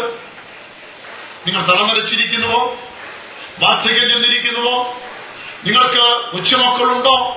ഇതുവരെ നിങ്ങളെ ആയുസ്സോടെ വെച്ചെന്ന് ചോദിച്ചാൽ ദൈവം ചെയ്തിരിക്കുന്ന നന്മകൾ അടുത്ത തലമുറ വിവരിച്ച് പറയാൻ വേണ്ടി ദൈവം ആയുസ്സോടെ വെച്ചിരിക്കുക. ഈ ആയുസ് എപ്പോ തീരുമെന്ന് അറിയുന്നില്ല. എത്രയും വേഗം ആ കടമകൾ പൂർണ്ണമായി നിവർത്തിച്ചിരിക്കണം. നീ മക്കളോട് പറയുകയാണ്, അവർ പറഞ്ഞില്ലെങ്കിലും ചോദിച്ചറിഞ്ഞോണം. യോൽ പുസ്തകം 8-ാം അധ്യായത്തിന്റെ 8 മുതൽ 10 വരെ വായിക്കുമ്പോൾ നീ പണ്ടത്തെ തലമുറയോട് ചോദിക്കുക, അവരുടെ പിതാക്കന്മാരുടെ അന്വേഷണ ഫലം ഗ്രഹിച്ചുകൊള്ളുക. 10-ാം വാക്യം, അവർ നിനക്ക് ഉപദേശിച്ച് പറഞ്ഞു തരും, തങ്ങളുടെ ഹൃദയത്തിൽ നിന്നുള്ള വാക്കുകളെ പുറപ്പെടുവിക്കും. നാം അവരോട് ചോദിച്ചറിയണം. എനിക്ക് ഇതിനൊക്കെ വയസ്സൊന്നുമില്ല, 64 വയസ്സേ ഉള്ളൂ. പക്ഷേ ഈ വീരുടെ പ്രാരംഭത്തിലുള്ള മറ്റാരും അറിഞ്ഞിട്ടില്ലാത്ത ഒരുപാട് കാര്യങ്ങൾ അറിയാൻ എനിക്ക് അവസരം കിട്ടിയിട്ടുണ്ട്. എങ്ങനെയെന്നറിയാമോ? ഞാൻ പഴയ തലമുറയോട് അടുത്തുകൂടി ചോദിക്കും അന്നത്തെ കാര്യമൊക്കെ എങ്ങനെയായിരുന്നു. പല പ്രായമുള്ള പാസ്റ്റർമാരെ ശുശ്രൂഷിക്കാൻ അവസരം കിട്ടിയിട്ടുണ്ട്. അവരോട് അടുത്ത് തരിക അവസരം കിട്ടിയിട്ടുണ്ട്. എന്റെ പ്രധാന ജോലി അവരോട് പഴയ കാര്യം ചോദിച്ചറിയാനുണ്ട്. അടുത്ത കാലത്തിൽ പഴയ വിശ്വാസിയാരപ്പനെ കണ്ടു. ഞാൻ മെനക്കെട്ട് പോയിരുന്ന തന്റെ ആദ്യകാല അനുഭവങ്ങളെ ചോദിച്ചറിഞ്ഞു. അവർ സ്വയമേവോട് പറയാൻ ഓർമ്മ കുറവായിരിക്കാം, അല്ലെങ്കിൽ ശ്രദ്ധിക്കും. നാം ചോദിച്ചറിയണം. പിന്നീട് ആ ഒരു പിതാവ് പറഞ്ഞത് ലാസറപ്പച്ചന്റെ അനുഭവമാണ്. തിരുവല്ലാട് ലോക്കലിൽ താൻ ശുശ്രൂഷിക്കുന്ന കാലത്ത് അക്കാലങ്ങളിൽ വൈദ്യുതിയില്ലല്ലോ. പെട്രോമാക്സ് കത്തിച്ച് യോഗം കഴിഞ്ഞ് പെട്രോസ് തലയിൽ വെച്ചുകൊണ്ട് നടന്നു വരികയും കൂടെ സിസ്റ്റേഴ്സുമുണ്ട്. ഒരു സ്ഥലത്ത് വന്നപ്പോൾ മദ്യപാനികളുടെ ഒരു സംഘം അവരെ വളഞ്ഞു. ലാസറപ്പച്ചൻ കണ്ണു കാണിച്ചു, അവരോട് രക്ഷപ്പെട്ടോളാം. ആ സഹോദരിമാര് ലൈറ്റ് കൊടുത്തു. ആ ലൈറ്റുമായിട്ട് അവര് രക്ഷപ്പെട്ടു പോയി. മനസ്സോടെയല്ല, അദ്ദേഹം മാത്രം ശേഷിച്ചു. അവരെ ചുറ്റും നിന്ന പീഡിപ്പിക്കാൻ തുടങ്ങി. ഏത്തവിടുന്നത് ഇപ്പോഴത്തെ ആളുകൾ അറിയണം. ഈ 2 ചെവിയിൽ ഇങ്ങനെ പിടിച്ചിട്ട് പാറപ്പുറത്ത് ഏത്തുവിടാൻ പറഞ്ഞു. കുനിഞ്ഞ അങ്ങോട്ട് ചെല്ലുമ്പോൾ മുതിരി പിടിച്ച ഒറ്റത്താണ്. ഈ മുട്ടതുപോലെ ചെന്ന പാറപ്പുറത്ത് ഇടിച്ചിട്ട് തൊലി പൊട്ടി ചോര ഒഴുകുകയാണ്. 3 കഴിയുമ്പോൾ ഇനി ഇടാൻ പറയുക. തൊലി പൊട്ടി ചോര ഒഴുകുന്ന ആ മുട്ടുകൾ വീണ്ടും ഈ പാറപ്പത്ത് ഇവർക്ക് ഒരു തമാശയാണ്. തുറന്നുകൊണ്ടിരിക്കുകയാണ്. രക്തം ഒഴുകുകയാണ്. സഹായിക്കാൻ ആരുമില്ല. എന്നാൽ സിസ്റ്റേഴ്സ് ഒരു കാര്യം ചെയ്യും. വേഗം നടന്നു ഓടിയും ഭീത്തോട് ചെന്നതിനടുത്ത് ഒരു അനുകൂലമായ വിശ്വാസി അല്ലെങ്കിൽ മനുഷ്യനുണ്ട്. അദ്ദേഹം ആ നാട്ടിലെ ഒരു ചട്ടമ്പിയാ, നമുക്ക് അനുകൂലമാണ്. അദ്ദേഹത്തോട് പറഞ്ഞു, ഉപദേശിയെ വഴിയിൽ കുടിയന്മാർ തടഞ്ഞു നിർത്തിയിരിക്കുക, അച്ഛാ വേഗം അങ്ങോട്ടൊന്ന് ചെല്ലണേ. അദ്ദേഹം ഒറ്റ ഓട്ടത്തിനവിടെ ചെന്നു. തന്നെ കണ്ടപ്പോഴേ മറ്റുള്ള ആളുകൾ ഒന്നും ചെയ്യല്ലേ, ഞങ്ങളെ ഒന്നും ചെയ്യല്ലേ. അദ്ദേഹം കൈകൊണ്ടടിക്കുന്നല്ല, കാലുകൊണ്ട് മാത്രം അടിക്കുന്ന ഒരു മനുഷ്യനാണ്. അവസാനം അവർ ക്ഷമ ചോദിച്ച് അവിടുന്ന് പിരിഞ്ഞു. താനൊന്നും ചെയ്തില്ല. ദാസറപ്പത്തെ രക്ഷിച്ചുകൊണ്ട് വരികയും ചെയ്തു. പ്രിയമുള്ളവരെ, ആരംഭകാലങ്ങളിൽ പിതാക്കന്മാർ എത്ര കഷ്ടത്തിലും ഉപദ്രവത്തിലും കണ്ണുനീരിലും പട്ടിണിയിലും അപമാനത്തിലും അവിടെ കണ്ണിൽ നിന്ന് പലപ്പോഴും കണ്ണുനീർ തുള്ളികളല്ല രക്തമാണ് വീഴുന്നത് എന്ന് തോന്നിപ്പോകത്തക്ക അനുഭവങ്ങൾ കടന്നുപോയതൊക്കെ ചോദിച്ചറിയണം. ഇത് പെന്തക്കോസ്തിന്റെ 4ാമത്തെ 5ാമത്തെയും തലമുറയായി. എന്നാൽ അവിടെ ഇവിടെ ശേഷിക്കുന്ന ഓരോട് അവർ പറഞ്ഞില്ലെങ്കിൽ നാം അനുഭവങ്ങൾ ചോദിച്ചറിയണം. ദൈവത്തിന്റെ അത്ഭുതങ്ങൾ, അടയാളങ്ങൾ ഇതെല്ലാം ചോദിച്ചറിയണം. 32ാമത്തെ അധ്യായം ആവർത്തന പുസ്തകം 32ന്റെ 7ാമത്തെ വാക്യത്തിൽ പിതാക്കന്മാരോട് ചോദിക്കുക എന്ന് പറഞ്ഞിരിക്കുകയാണ്. 2 രാജാക്കന്മാർ 8ാം അധ്യായത്തിൽ ഒരു ഇസ്രായേൽ രാജാവിനെ കുറിച്ച് കാണുന്നുണ്ട്. ആ രാജാവ് ഗേഹസിയെ വിളിപ്പിച്ചു. ഗേഹസി ആരായിരുന്നു? എലീശ എന്ന പ്രവാചകന്റെ ശിഷ്യനായിരുന്നു. എലീശയുടെ കാര്യം കഴിഞ്ഞു. എന്നാൽ ഈ ഗേഹസിയെ വിളിപ്പിച്ചിട്ട് രാജാവ് ചോദിച്ചു, നീ എലീശ പ്രവാചകന്റെ ശിഷ്യനായിരുന്നല്ലോ, എലീശ പ്രവാചകനെ ഉപയോഗിച്ച വിധങ്ങളൊക്കെ നീ ഒന്ന് പറ. അവൻ ഒന്നൊന്നായ ആ കാര്യങ്ങൾ വിവരിച്ചു. അവിടെ പ്രത്യേകിച്ച് ഒരു കുട്ടി മരിച്ചതും ആ കുട്ടിയെ ജീവിപ്പിച്ചു കൊടുത്തതാ ചരിത്രം പറഞ്ഞു കേൾപ്പിച്ചു. അവൻ രാജാവായിരിക്കുമ്പോഴും ഒരു ആളെ വിളിപ്പിച്ച് പ്രവാചകനിലൂടെ ദൈവം ചെയ്യിപ്പിച്ച കാര്യങ്ങൾ ചോദിച്ചറിയുന്നു. നമ്മൾ എത്രയധികം ചെയ്യണം? അത്ഭുതങ്ങൾ, നന്മകൾ, ഉപകാരങ്ങൾ അടുത്ത തലമുറയ്ക്ക് പങ്കുവെക്കണം. മറ്റൊന്ന്, നാം കേൾക്കുന്നതായ ദൂതും വചനവും അടുത്ത തലമുറയ്ക്ക് നമ്മൾ കൈമാറണം. പുറപ്പാട് പുസ്തകം 16:32 ഇസ്രായേൽ മക്കൾക്ക് ദൈവം പൊഴിച്ചു കൊടുത്ത മന്ന അതിന്റെ ഒരു സാമ്പിൾ എടുത്ത് ഒരു പൊൻപാത്രത്തിലാക്കി നിയമപട്ടണത്തിന് അകത്ത് സൂക്ഷിക്കണമെന്ന് പറഞ്ഞിരിക്കുക. എന്തിനാണെന്നറിയാമോ? അടുത്ത തലമുറയ്ക്ക് വേണ്ടി. അടുത്ത തലമുറയോട് പറയുകയാണ്, ദൈവം 40 വർഷം ഞങ്ങളെ നടത്തി. 40 വർഷം ഞങ്ങൾ വിതയ്ക്കുകയോ കൊയ്യുകയോ ചെയ്തിട്ടില്ല. ദൈവം അവര് പറയും ചുമ്മാതാണ്. ഞങ്ങൾക്ക് ദൈവം സ്വർഗത്തിൽ നിന്ന് മന്ന പൊഴിച്ചു തന്നു 40 വർഷവും. തലമുറ പറയും അതൊന്നും നടക്കുന്ന കാര്യമല്ല. എന്നാൽ നിങ്ങൾക്ക് ദൈവം പൊഴിച്ചു തന്ന ഈ മന്നായ ഒരു സാമ്പിൾ സൂക്ഷിച്ചു വെച്ചാൽ തലമുറ കണ്ടിട്ട് പറയും, ഓ ഞങ്ങളുടെ പിതാക്കന്മാർ ദൈവം അത്ഭുതങ്ങളുടെ ദൈവം, പിതാക്കന്മാരെ ദൈവം നടത്തിയത് അവിശ്വസനീയമായ നിലയിൽ നിന്ന് പറയുവാനും അങ്ങനെ പിതാക്കന്മാരെ നടത്താൻ ദൈവത്തിന് കഴിഞ്ഞെങ്കിൽ ഞങ്ങളെ നടത്താൻ കഴിയുമെന്ന് അവർ ധൈര്യപ്പെടുകയും ചെയ്യും. അതിന്റെ ഒരു സാമ്പിൾ സൂക്ഷിക്കണമെന്നാണ്. 1 ദിനവൃത്താന്തം 16ന്റെ 15ാമത്തെ വാക്യത്തിൽ വായിക്കുമ്പോൾ ദൈവത്തിന്റെ നന്മകളും പ്രവൃത്തികളും 1000 തലമുറയെയും ഓർക്കണമെന്നാണ്. 102ാമത്തെ സങ്കീർത്തനം 18ാമത്തെ വാക്യത്തിൽ വായിക്കുമ്പോൾ ഈ വചനങ്ങളും എല്ലാം എഴുതി വയ്ക്കണമെന്ന് ദൈവത്തിന്റെ സ്തോത്രം. ചിലർക്ക് വചനം കേൾക്കുമ്പോൾ ഉറക്കം വരും. ഞാൻ സാധാരണ പറയും, എനിക്കതാ വലിയ സന്തോഷം. കാരണം ഞാൻ പ്രസംഗക്കാരൻ ഉറങ്ങിയാൽ എന്റെ പ്രസംഗത്തിന്റെ മേന്മയാണത്. നല്ല സർട്ടിഫിക്കറ്റ് അല്ലേ? അല്ലെങ്കിൽ ഇങ്ങോട്ട് ഇറങ്ങും, പാസ്റ്ററെ പ്രസംഗം കേട്ട് എന്റെ ഉറക്കം കൂടെ പോയെന്ന് പറയുന്നതിനേക്കാൾ ഇറങ്ങിയെന്ന് പറയുന്നു. എന്നാൽ കേൾക്കുന്ന വചനങ്ങൾ എന്നും എപ്പോഴും എല്ലാവരും കേൾക്കാൻ കഴിഞ്ഞെന്ന് വരികയില്ല. അത് എഴുതി വെച്ച് അടുത്ത തലമുറയ്ക്ക് കൊടുക്കണം. പഴയ വിശ്വാസികൾ ചോദിക്കുകയാണ്, നിങ്ങൾ എത്രയോ കൺവെൻഷൻ പോയി, എത്രയോ പ്രസംഗങ്ങൾ കേട്ടു, എത്രയോ ബൈബിൾ കേട്ടു, ഇത് നിങ്ങളുടെ മക്കളെ വായിക്കത്തൊക്കെ എഴുതി വെച്ച് വീട്ടിലങ്ങനെ എഴുതുന്നു. ഒരു പഴയ ഡയറി എടുത്തിട്ട് ഇത് എന്റെ അപ്പച്ചന്റെ ഡയറിയാണ്, ഇതിന്റെ മമ്മിയുടെ ഡയറിയാണ് എന്ന് പറഞ്ഞ് ഈ കാലം നിങ്ങൾ കേൾക്കുന്ന വചനങ്ങളുടെ അടുത്ത തലമുറ വായിക്കത്തൊക്കെ എഴുതി വെച്ചിട്ടുണ്ടോ? ഇവിടുത്തെ പറയുകയാണ്, നിങ്ങൾ അത് എഴുതി വെക്കണം. എങ്കിലും എഴുതി വയ്ക്കുന്നതിനേക്കാളും ഏറ്റവും പ്രയോജനം തന്നെയാണെങ്കിലും പറഞ്ഞു കൊടുക്കേണ്ടത് വലിയ ആവശ്യം. ഒരു ദൈവവചനം കേട്ടിട്ട് വീട്ടിൽ ചെന്ന് മക്കളുമായി ഇരുന്ന് അവരുമായി പങ്കുവയ്ക്കുന്നൊരു ശീലമുണ്ടോ? ഒരു കുടുംബ പ്രാർത്ഥനയ്ക്ക് ഇരിക്കുമ്പോൾ ആ ആഴ്ചയിലോ തലേ ദിവസമോ കേട്ട ഏതെങ്കിലും ഒരു ദൂത് മക്കളുമായി കേട്ടത് ആവർത്തിച്ച് അവരെ കൊണ്ടും കൂടെ അതിൽ നിന്ന് ഒരു വാക്കൊന്ന് വായിപ്പിച്ച് അത് വീണ്ടും അതിനെ ഒന്ന് പങ്കുവയ്ക്കുന്ന അനുഭവം ജീവിതത്തിലുണ്ടോ? ഈ മന്ന സൂക്ഷിച്ചു വെച്ച് അടുത്ത തലമുറ അറിയണം എന്ന് യഹോവ അവരെ പറയുകയുണ്ടായി. മറ്റൊന്ന്, ദൈവം ചെയ്തതായ നന്മകളും ദൈവം നൽകിയ അത്ഭുത കാര്യങ്ങൾ മാത്രമല്ല തലമുറയ്ക്ക് പറയേണ്ടത്. നമ്മുടെ നല്ല വശങ്ങൾ മാത്രമല്ല, നമ്മുടെ മോശമായ വശങ്ങളും തലമുറയാണ്. എന്ന് വെച്ച് കഴിഞ്ഞാൽ നാം കാണിച്ച അബദ്ധങ്ങൾ, നമുക്ക് ദൈവം തന്നതായ ശിക്ഷകൾ, ഇതും കൂടെ അടുത്ത തലമുറയ്ക്ക് പങ്കുവയ്ക്കണം. നിങ്ങൾക്കറിയാമോ, വേദപുസ്തകം വിശ്വാസയോഗ്യമായതിന് ഏറ്റവും പ്രധാന കാരണം ഒരു ചോദ്യം നിങ്ങൾ ചോദിക്കുക: എന്തുകൊണ്ട് വേദപുസ്തകം സത്യവേദപുസ്തകം എന്ന് പറയുന്നു? അതിന് ഉത്തരം പറയാൻ ഒരുപാട് പോയിന്റ് ഉണ്ട്. ഒരു പോയിന്റ് പറയുകയാണ്, ഈ ബൈബിളിൽ പറയുന്ന ഏറ്റവും വലിയ വിശുദ്ധന്റെ ഏറ്റവും നിസ്സാര പാവതിനകത്ത് എഴുതി വെച്ചിട്ടുണ്ട്. അതുകൊണ്ടാണ് വിശ്വസിക്കാൻ കഴിയുന്നത്. നിങ്ങളോ ഞാനോ ഒരു ആത്മകഥ എഴുതിയാൽ എന്തെഴുതും? നല്ല കാര്യങ്ങൾ മാത്രം എഴുതുന്നു, അല്ലേ? ഞാൻ കാണിച്ചത് അബദ്ധം ഞാൻ ഇനി വെക്കുമോ? എന്നെ ദൈവം മാനിച്ചെന്നോ ഉയർത്തിയെന്നും നടത്തിയെന്നോ മാത്രം എഴുതും. ദൈവനെ ശിക്ഷിക്കുകയും ശാസിക്കുകയും താഴ്ത്തി എഴുതുമോ? ഇല്ല, അതാരും അറിയണ്ട. നടന്നത് നടന്നു, വേറാരും അറിയണ്ട. അതൊരിക്കലും വസ്തുനിഷ്ഠമായ ഒരു ഒരു ഒരു ബയോഗ്രഫി അല്ല. അതേസമയം ഈ വേദപുസ്തകത്തിന്റെ പ്രത്യേകത, ഈ ബൈബിളിലെ ഏറ്റവും വലിയ വിശുദ്ധൻ ദാവീദായിരുന്നു. ദൈവത്തിന്റെ ഹൃദയത്തിനൊത്തവണ്ണം ഹൃദയമുള്ളൊരു മനുഷ്യനായിരുന്നു. അവൻ ചെയ്ത ജീവിതത്തിൽ വന്നതായ അബദ്ധങ്ങളും എഴുതാതെ വിട്ടിട്ടില്ല.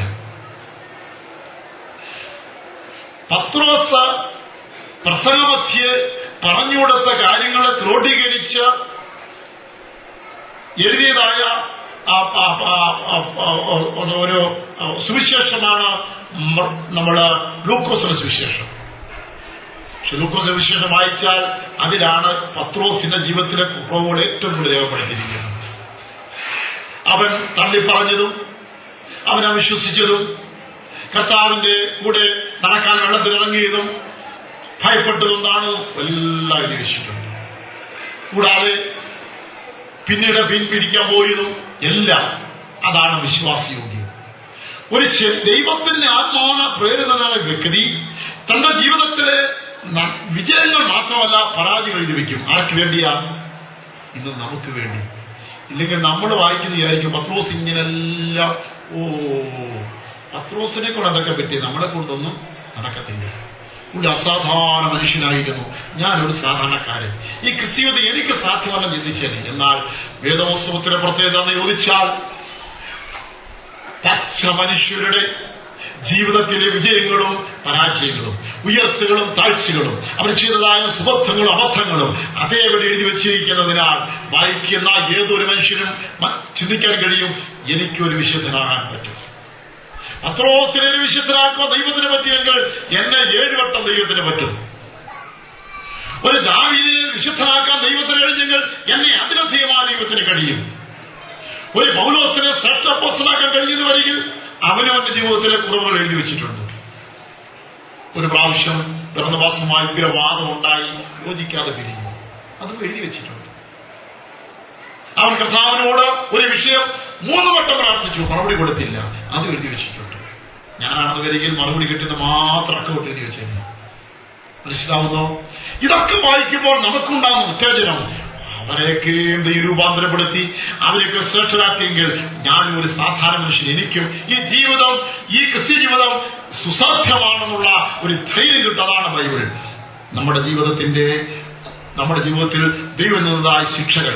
യോവേൽ പ്രവചനം 1-ാം അധ്യായത്തിന്റെ 2 മുതൽ 4 വരെ വായിക്കുമ്പോൾ അവിടെ ഇങ്ങനെ കാണുന്നു, നിങ്ങളുടെ കാലത്തോ പിതാക്കന്മാരുടെ കാലത്തോ ഇങ്ങനെ സംഭവിച്ചിട്ടുണ്ടോ?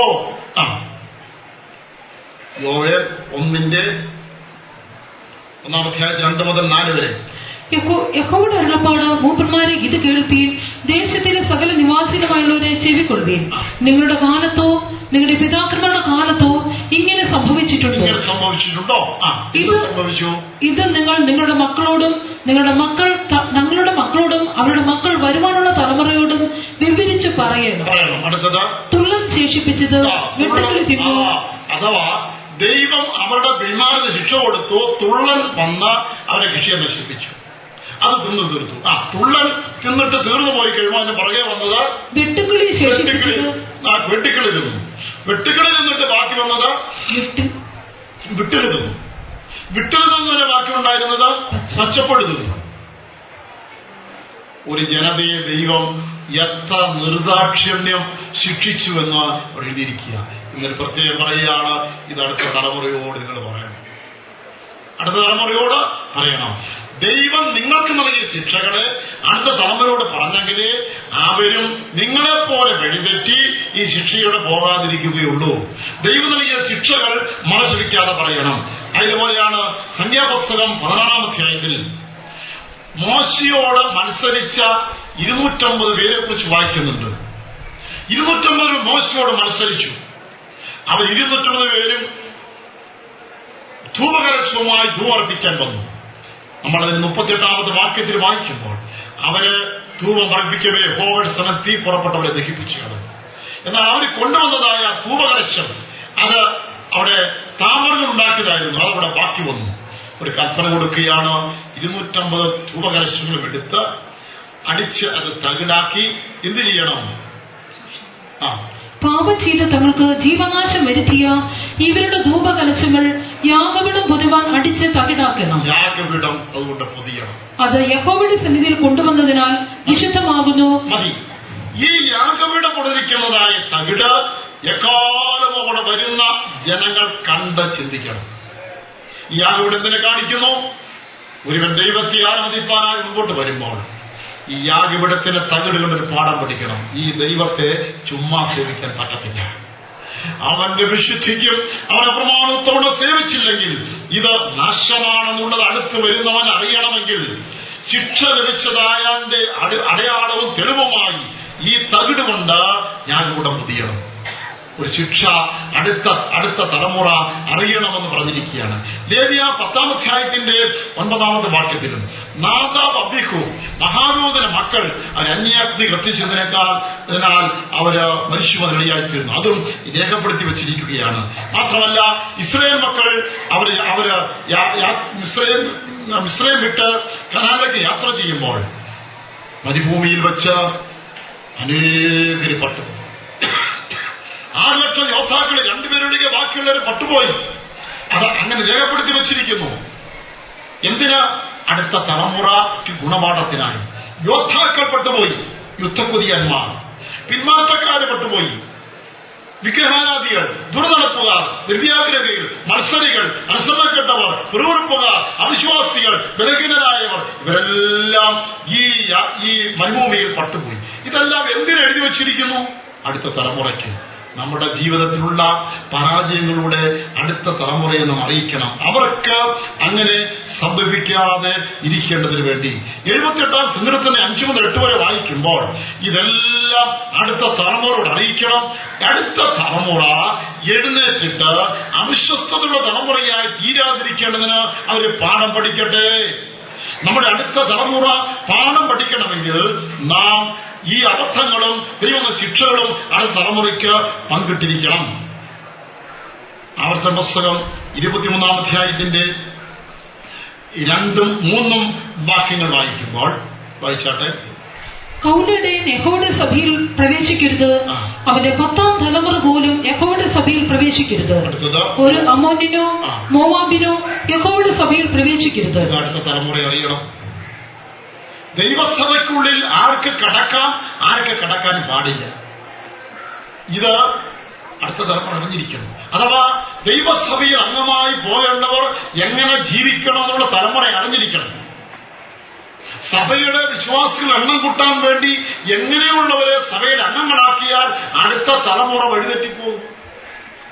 ദൈവസഭയ്ക്കുള്ളിൽ ജീവിക്കേണ്ടത് ആരാണെന്നും ഒരു യഥാർത്ഥ ദൈവവൈദ്യർ ഏത് വ്യവസ്ഥ പ്രകാരം ജീവിക്കണമെന്നും അടുത്ത തലമുറ അറിയണമെങ്കിൽ ഇതെല്ലാം അവരെ അറിയിച്ചിരിക്കണമെന്ന്. നമ്മൾ ബേൽശസ്സർ എന്ന പേരുള്ള ഒരു ചക്രവർത്തിയെ കുറിച്ച് വായിക്കുന്നുണ്ട് ദാനിയേൽ പ്രവചനം 5-ാം അധ്യായത്തിൽ. അതിന് 18 വാക്യങ്ങളിൽ അവനെ ബോധിപ്പിക്കുന്നതായി കാണാൻ കഴിയുന്നുണ്ട്. അവന്റെ പിതാവായ നെബൂഖദ്നേസർ രാജാവിന്റെ കാലത്ത് ദൈവത്തോട് മത്സരിച്ച് നിറച്ചതിന്റെ ഫലമായി അവനെ ദൈവം ഭ്രാന്തനാക്കി 7 വർഷം മൃഗത്തെ പോലെ പുല്ലുതിരിയായി. ദൈവത്തിന് മഹത്വം കൊടുത്തു കഴിഞ്ഞാൽ സുബോധം മടങ്ങി വന്നത്. പക്ഷെ അവന്റെ മകനായ ബേൽശസ്സർ ഇതെല്ലാം അറിഞ്ഞിട്ടും അവന്റെ അപ്പൻ യഥാർത്ഥ ദൈവത്തെ മനസ്സിലാക്കിയതും ദൈവം ശാസിച്ചതും താഴ്ത്തിയതും അറിഞ്ഞിട്ടും അവൻ പിൻപറ്റിയില്ല. അറിഞ്ഞിട്ട് പിൻപറ്റിയില്ലെങ്കിൽ നമ്മുടെ കുറ്റമല്ല, പക്ഷേ അറിയിക്കേണ്ടത് നമ്മുടെ കടമയാണ്. നമ്മുടെ ജീവിതത്തിലെ ശിക്ഷകൾ, നമ്മുടെ ജീവിതത്തിലെ അബദ്ധങ്ങൾ, നമ്മുടെ ജീവിതത്തിലെ കുറവുകൾ, നമുക്ക് വന്നുള്ള വീഴ്ചകൾ അടുത്ത തലമുറയോട് മറച്ചു വെക്കേണ്ട. അവർ അറിയട്ടെ, അവരവരുടെ ജീവിതത്തിൽ ഗുണമാണത്തിനായിട്ട് എടുത്ത് ജീവിതത്തെ തിരുത്തി ദൈവപ്രകാരം പോകുവാൻ അവർക്കിടയാകട്ടെ. സാധാരണ വാഹനം ഓടിച്ചു പോകുമ്പോൾ വാഹനത്തിൽ തൊട്ടു പുറകെ പോയാൽ ഒരു 15 അടിയെങ്കിലും ഡിസ്റ്റൻസ് കീപ് ചെയ്യണമെന്നാണ് സാധാരണ നിയമം. എന്തിനാണെന്നറിയാമോ? അപകടമാണ്. തൊട്ടുമുമ്പിൽ പോകുന്ന വാഹനം ഒരു കുഴിയിൽ ചാടിയാൽ നിങ്ങൾ ഏറ്റവും അടുത്ത് പോയാൽ നിങ്ങൾ ചാടിയിരിക്കും. കാരണം നിങ്ങൾക്ക് വെട്ടിച്ചുഴിക്കാൻ അവസരം കിട്ടുകയില്ല. നിങ്ങൾ കുറഞ്ഞൊരു 10-15 അടിയെങ്കിലും പുറകിൽ നിന്നാൽ മുൻപ് പോകുന്ന വാഹനം കുഴിയിൽ ചാടിയത് കണ്ടിട്ട് നിങ്ങൾക്ക് ആ വാഹനം നിയന്ത്രിച്ച് അവിടെ ചാടാതെ ഒഴിവാകാൻ പറ്റും. മുൻതലമുറയുടെ അബദ്ധങ്ങൾ പിന്തലമുറയ്ക്ക് വരാതിരിക്കണമെങ്കിൽ അതറിഞ്ഞ അടുത്ത തലമുറ തങ്ങളെ തന്നെ സൂക്ഷിക്കണം. ഇങ്ങനെ വേദപുസ്തകത്തിൽ ഉടനീളം ദൈവഭക്തന്മാരുടെ ജീവിതത്തിലെ പരാജയങ്ങളും ദൈവശിക്ഷകളും രേഖപ്പെടുത്തി വെച്ചിരിക്കുകയാണ്. ഞാൻ ചെറുപ്പത്തിലേ മുതൽ ബൈബിൾ വായിക്കും. എനിക്ക് ബൈബിൾ സംബന്ധമായ പലവിധ സംശയങ്ങൾ ഒരു സംശയമില്ല. എന്തിനാണ് വിശുദ്ധ ബൈബിളിൽ അശുദ്ധ കാര്യങ്ങൾ എഴുതിയിരിക്കുന്നത്? ചിന്തിച്ചിരുന്നു. ഇത് കുറഞ്ഞ പേർ ഹോളി ബൈബിൾ എന്ന് കൊടുത്തിരിക്കുക. പക്ഷെ അകത്തോ അനേക മനുഷ്യർ ചെയ്ത തിന്മ എഴുതി വെച്ചിരിക്കുന്നു. എന്തിനാ എഴുതി വെച്ച്? ഇതൊക്കെ ഒഴിവാക്കി നല്ല വചനങ്ങൾ മാത്രം എഴുതിയ പോരായിരുന്നു. ഞാൻ ചിന്തിക്കുമായിരുന്നു. എനിക്ക് പിന്നീടാണ് മനസ്സിലായത്, നല്ലത് മാത്രം എഴുതി വെച്ചാൽ പുറകെ വരുന്ന എന്നെ പോലെ ആളുകൾ ശലോമോനെ കണ്ടോ, ശിംശോനെ കണ്ടോ, ദാവീദിനെ കുറിച്ച് വായിച്ചോ, യൂദായെ കുറിച്ച് ഗ്രഹിച്ചോ, ദേവാസുരനെ കുറിച്ച് വായിച്ചോ ഒരിക്കലും പാഠം പഠിക്കുകയില്ല. അവരുടെ വിശുദ്ധ ബൈബിളിൽ ഭക്തന്മാരും വിശുദ്ധന്മാരുടെ ജീവിതത്തിലെ വീഴ്ചകൾ അബദ്ധങ്ങൾ എഴുതിവച്ചിരിക്കുന്നതിനാൽ ഇത് വായിച്ച് ഭയപ്പെട്ട് ദൈവമേ എനിക്കിങ്ങനെ വരുതേ എന്ന ഭയത്തോടെ ജീവിപ്പാൻ സഹായമായി തീരി. അതാണ് ബൈബിളിന്റെ പ്രത്യേകത. നാം അടുത്ത തലമുറയ്ക്ക് കൊടുക്കേണ്ട കൈമാറേണ്ട ഒന്നാണ്. വിശുദ്ധന്മാരിലും ഭക്തന്മാരിലും വിജയകരമായി അന്ത്യം വരിച്ചവരുടെ ശുഭ പര്യവസാനം അടുത്ത തലമുറയെ നമ്മൾ പറഞ്ഞ് മനസ്സിലാക്കി കൊടുത്തിരിക്കുന്നു. യോശുവയുടെ പുസ്തകം 4-ാം അധ്യായത്തിൽ ഇസ്രായേൽ മക്കൾ യോർദാനെ കടന്നതിനെ കുറിച്ച് വായിക്കുന്നു. യോർദാനെ ദൈവം വറ്റിച്ചു കൊടുത്തു.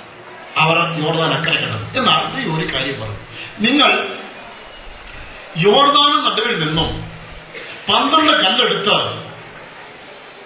കരയ്ക്ക് നാട്ടണം. എന്തിനെന്ന് ചോദിച്ചാൽ അടുത്ത തലമുറ ഇത് കണ്ട് എന്തോന്ന് ചോദിക്കുമ്പോൾ നിങ്ങൾക്ക് വേണ്ടി യഹോവ യോർദാൻ വറ്റിച്ചവർക്ക് പറഞ്ഞു മനസ്സിലാക്കി കൊടുക്കണം. ഇങ്ങനെ കല്ലുണ്ടെങ്കിലേ കണ്ടിട്ട് ചോദിക്കാനും അത് ഗ്രഹിപ്പാനിടയായി തീരുകയുള്ളൂ. പ്രിയമുള്ളവരെ, യോർദാൻ എന്താണെന്ന് നമുക്ക് എല്ലാവർക്കും അറിയാം. യോർദാൻ ഒരു ജീവിത അന്ത്യത്തിന്, ഒരു മരണ യോർദാനെ അത് സൂചിപ്പിക്കുന്ന ഒരു വിഷയം കൂടാണ്. ഒരേ അർത്ഥം മാത്രമല്ല, വിജയകരമായ മരണ യോർദാനെ കടന്ന ഭക്തന്മാരുടെ സ്വർഗകാലം കുറിച്ചതായ വിശുദ്ധന്മാരുടെ ശുഭപര്യവസാനവും ചരിത്രവും നമ്മൾ അടുത്ത തലമുറയ്ക്ക് പങ്കിടണം. ദൈവത്തിന് സ്തോത്രം. അതെന്ത് പ്രചോദനമാണെന്നറിയാമോ? ഞാൻ ഏതാനും വർഷങ്ങൾക്ക് മുമ്പ് തൃശ്ശൂരടുത്ത് ഒരു സ്ഥലത്ത് പോയപ്പോൾ പാസ്റ്റർ പോളിന്റെ സഹോദരന്റെ മകനുമായി സംസാരിച്ചു. 85 വയസ്സ്. താൻ പറഞ്ഞു, പാസ്റ്റർ പോൾ നിങ്ങളുടെ വല്യച്ഛനാണ്. അദ്ദേഹം സിനോഡിലായിരുന്നു. ഞാൻ ജോലി സംബന്ധം അവിടെ പോയി. ആരോ പറഞ്ഞു അദ്ദേഹത്തിന് സുഖമില്ലെന്ന്. ഞാൻ കാണാൻ ചെന്നപ്പോൾ മരണക്കിടക്കയില്ല. അപ്പോൾ ഞാൻ തന്നോട് സംസാരിച്ചു. ഞാൻ ചോദിച്ചു, വല്യച്ഛന് എന്തെങ്കിലും ദുഃഖമോ നിരാശയോ ഉണ്ടോ ഈ ക്രിസ്തീയ മാർഗത്തിൽ പോയതുകൊണ്ട്? ഒന്നുമില്ല, ഞാൻ പൂർണ്ണ സന്തോഷവാനും പൂർണ്ണ സംതൃപ്തനുമാണ്, നല്ല പ്രത്യാശയുള്ളതാണ്. പക്ഷെ ഒരു ദുഃഖം എനിക്കുണ്ട്. ഞാൻ പിൻപറ്റിയ ഈ ദൈവത്തെ എന്റെ കുടുംബാംഗങ്ങൾ പിൻപറ്റിയില്ലല്ലോ എന്ന് ദുഃഖമുണ്ട് എന്ന് പറയും. പ്രിയമുള്ളവരെ, അന്നെന്റെ ഉള്ളിലൊരു വിത്ത് വീണു. ആ ലക്ഷ്യപ്രാപ്തിക്കായി കഴിവത് ചെയ്യണം. ഇന്നും അത് നിറവേറിട്ടില്ല. തന്റെ കുടുംബത്തിൽ കുറഞ്ഞത് 100-200 കുടുംബങ്ങളുണ്ട്. ഒരു വ്യക്തി പോലും രക്ഷയിൽ വന്നില്ല. നമ്മളെല്ലാവരെയും പരാജയം. വേണ്ടവണ്ണം നമ്മൾ പ്രാർത്ഥിക്കാഞ്ഞതുകൊണ്ടാണ്. ഇനിയെങ്കിലും പ്രാർത്ഥിക്കണമേ. ഇത് ആ കുടുംബത്തെ നേടണമെന്നും അവിടെ ഒരു വേല ആരംഭിക്കണമെന്നുള്ളതായ ആ ഒരു ആഗ്രഹം ഉള്ളിലുണ്ടായി. ആ കുടുംബങ്ങളുടെ രക്ഷയ്ക്ക് വേണ്ടി, ഇന്ന് അഫ്ഗാനിസ്ഥാനിൽ രക്ഷയ്ക്ക് വേണ്ടി ചെയ്യാവുന്ന അടിസ്ഥാനപരമായ ചില കാര്യങ്ങൾ ചെയ്തു. ഒന്ന്, പാസ്റ്റർ പോളിന്റെയും മറ്റും ഫോട്ടോ വെച്ച് 200 കരണ്ടടിച്ച് അതിലൊരു വാക്യം, കർത്താവായ യേശുക്രിസ്തുവിൽ വിശ്വസിക്കുക, നീ ഇതിന്റെ കുടുംബം രക്ഷ പ്രാപിക്കും. അവര് പടം നോക്കി മേടിച്ചു വെച്ചോട് അടിയിലെ വാക്യം എന്താണെന്ന് അറിയത്തില്ല. കൊണ്ടുപോയി കൊടുത്തു. എന്റെ പ്രത്യാശ ഇവരുടെ കുടുംബങ്ങളിൽ ആദ്യം വാക്യം തെളിയിക്കട്ടെ. അവരുടെ കുടുംബത്തിന്റെ ഫോട്ടോ കാണാൻ വേണ്ടി തൂക്കിയിട്ടാലും ഒരു വചനം കിടക്കുമല്ലോ. എപ്പോഴെങ്കിലും ദുഃഖത്തിലോ നിരാശയിലോ അങ്ങോട്ട് കണ്ണോടിക്കുമ്പോൾ ആ വചനം രക്ഷയിലേക്ക് കൊണ്ടുവരുമല്ലോ എന്ന് കരുതി അത്രയും ചെയ്തു കൊടുക്കാനിടയായി. പ്രിയമുള്ളവരെ, ഇന്ന് ഞാൻ തൃശ്ശൂരിൽ വന്നിരിക്കുകയാണ്. എന്റെ പ്രഥമവുമായ ഒരു ലക്ഷ്യം ആ ദേശത്തിൽ വേല ആരംഭിക്കുക, ആ കുടുംബാംഗങ്ങളെ ആ കഥാവിലേക്ക് കൊണ്ടുവരാൻ ശ്രമിക്കുക. അടുത്ത വർഷം ഒരു കൺവെൻഷൻ ഉണ്ടെങ്കിൽ കുടുംബത്തിൽ ഒരാളെങ്കിലും കൊണ്ടുവന്ന് സ്റ്റേജിൽ ഒരു സാക്ഷ്യം പറയിപ്പിക്കണമെന്നാണ് ആഗ്രഹം. അവിടെ ഒരു ജനിച്ചു വളർന്ന വീട് ഇപ്പോഴും അവിടെ ഉണ്ട്. 150 വർഷത്തിൽ പഴക്കമുള്ളത് വിലയ്ക്ക് വാങ്ങണം, അവിടെ വേല ആരംഭിക്കണം. ഇത് ലക്ഷ്യമാണ്. നിങ്ങളും പ്രാർത്ഥനകൾ സഹായിക്കണമേ. ഞാൻ പറഞ്ഞതിന്റെ കാരണം ചോദിച്ചാൽ, ശുഭകരമായ പര്യവസാനിച്ച വിശുദ്ധന്മാരുടെ അവസാന ചരിത്രങ്ങൾ നമ്മൾ അടുത്ത തലമുറയ്ക്ക് കൈമാറേണ്ടത് നമ്മുടെ വലിയൊരു കടമയാണ്. പാസ്റ്റർ ഫ്രെഡി പോൾ തന്റെ മകൻ മരിക്കുന്നതായ സന്ദർഭത്തിലും രോഗിയായി കിടക്കുമ്പോൾ അനേക ആളുകൾ ഇങ്ങനെ കിടക്കുകയാണ്. അപ്പോഴും എല്ലാവർക്കും അവർ വിശുദ്ധൻ മരിക്കുന്നതിനുമേ അനുഗ്രഹം കിട്ടണമെന്നുള്ള തന്റെ കഷ്ടമല്ല, ഒരു അനുഗ്രഹം കിട്ടണമെന്ന് പറഞ്ഞ ആളുകളെല്ലാം ചോദിക്കുക. വരുന്നവരെല്ലാം നല്ലതൊക്കെ കഴിച്ച് ബ്ലസ് ചെയ്ത് പോവുകയാണ്. ഇദ്ദേഹമോ ക്ഷീണിതനായി. എന്നിട്ടും കൈയെടുത്ത് വെക്കാതെ ചെയ്യുന്നവരെങ്കിലും വരുന്നവരുടെ തലയിലെല്ലാം ബ്ലസ് ചെയ്യുക. പാസ്റ്റർ ഡോൺ ഇത് നോക്കിക്കൊണ്ടിരുന്നപ്പോൾ തനിക്ക് തോന്നി, ഇദ്ദേഹം വളരെ ക്ഷീണിതനായ അന്ത്യത്തിലെടുക്കുകയാണല്ലോ. അദ്ദേഹം പെട്ടെന്ന് പറഞ്ഞു, പ്ലീസ് സ്റ്റോപ്പ് എന്ന് പറഞ്ഞു. ആളുകളുടെ പുറകോട്ട് മാറി. അടുത്ത നിമിഷത്തിൽ താൻ മുകളിലേക്ക് നോക്കി, എമൈസിംഗ് ഗ്രേസ് എന്ന് പറഞ്ഞിട്ട് കണ്ണടച്ചു. എന്തു മനോഹരമായ അന്ത്യമാണ് വിശുദ്ധന്മാർക്കുള്ളത്. ഞാൻ നന്നേ ചെറുപ്പത്തിൽ പെയ്ത്തോൽ വന്നതാണ്. അനേക വിശുദ്ധന്മാരുടെ നല്ല അന്ത്യം എന്റെ മുൻപിലുണ്ട്. അത് അവസരം കിട്ടുമ്പോൾ തലമുറയ്ക്ക് കൊടുക്കുന്നുണ്ട്. ശുഭകരമായി പര്യവസാനിച്ച വിശുദ്ധന്മാരുടെ ചരിത്രം, മരണയോർദാനെ വിജയകരമായി കടന്ന അനേക ഭക്തന്മാരുടെ ദൃഷ്ടാന്തങ്ങൾ നാം അടുത്ത തലമുറയ്ക്ക് പങ്കിട്ട് കൊടുക്കണം. വേദപുസ്തകത്തിൽ അബ്രഹാമിന്റെ അന്ത്യത്തെക്കുറിച്ച്, ഇസ്ഹാക്കിന്റെ അന്ത്യത്തെക്കുറിച്ച്, യാക്കോബിന്റെ അന്ത്യത്തെക്കുറിച്ചൊക്കെ യാക്കോബിന്റെ അന്ത്യത്തെക്കുറിച്ച് വിശദമായി കൊടുത്തിരിക്കുക. പുത്രന്മാരെ വിളിച്ച് അവരെ ചെറുമക്കളെ അനുഗ്രഹിച്ചതിനു ശേഷം കട്ടിലിൽ കാലെടുത്ത് വെച്ചു, പ്രാണനെ വിട്ടു. പിതാക്കന്മാരുടെ വിശ്വാസം. ഒരു സാധാരണക്കാരനായിരുന്ന, ഒരു ആത്മീയം മേടിച്ചു നടന്ന, ഒരുപാട് ദുഃഖങ്ങൾ കടന്നുപോയതായ ആ യാക്കോബ് എന്ന പിതാവിനെ എത്ര പ്രൗഢഗംഭീരമായ അടക്കമാണ് കൊടുത്തതെന്നറിയാം. ഇതൊക്കെ നമ്മൾ വായിക്കുമ്പോൾ നമ്മുടെ ഉള്ളം ദൈവത്തോടും ദൈവജനത്തോടും പറ്റിച്ചേരുന്ന അനുഭവങ്ങളാണ്. അതേ വിജയകരമായി ജീവിതാവസാനം പ്രാപിച്ച വിശുദ്ധന്മാരുടെ ചരിത്രം നാം അടുത്ത തലമുറയ്ക്ക് പങ്കിട്ട് കൊടുക്കേണ്ടത് ആവശ്യമാണ്. മറ്റൊന്ന്, ശുശ്രൂഷയുടെ മാഹാത്മ്യം നാം അടുത്ത തലമുറയ്ക്ക് പങ്കിട്ട് കൊടുക്കണം. സംഖ്യാപുസ്തകം 17-ാം അധ്യായത്തിൽ ആരാണ് ശുശ്രൂഷ ചെയ്യേണ്ടതിന് ചോദ്യം ഉണ്ടായി. യഹോവ പറഞ്ഞു, ഈ തർക്കം ഞാൻ തീർക്കാൻ തീരുമാനിച്ചിരിക്കുക.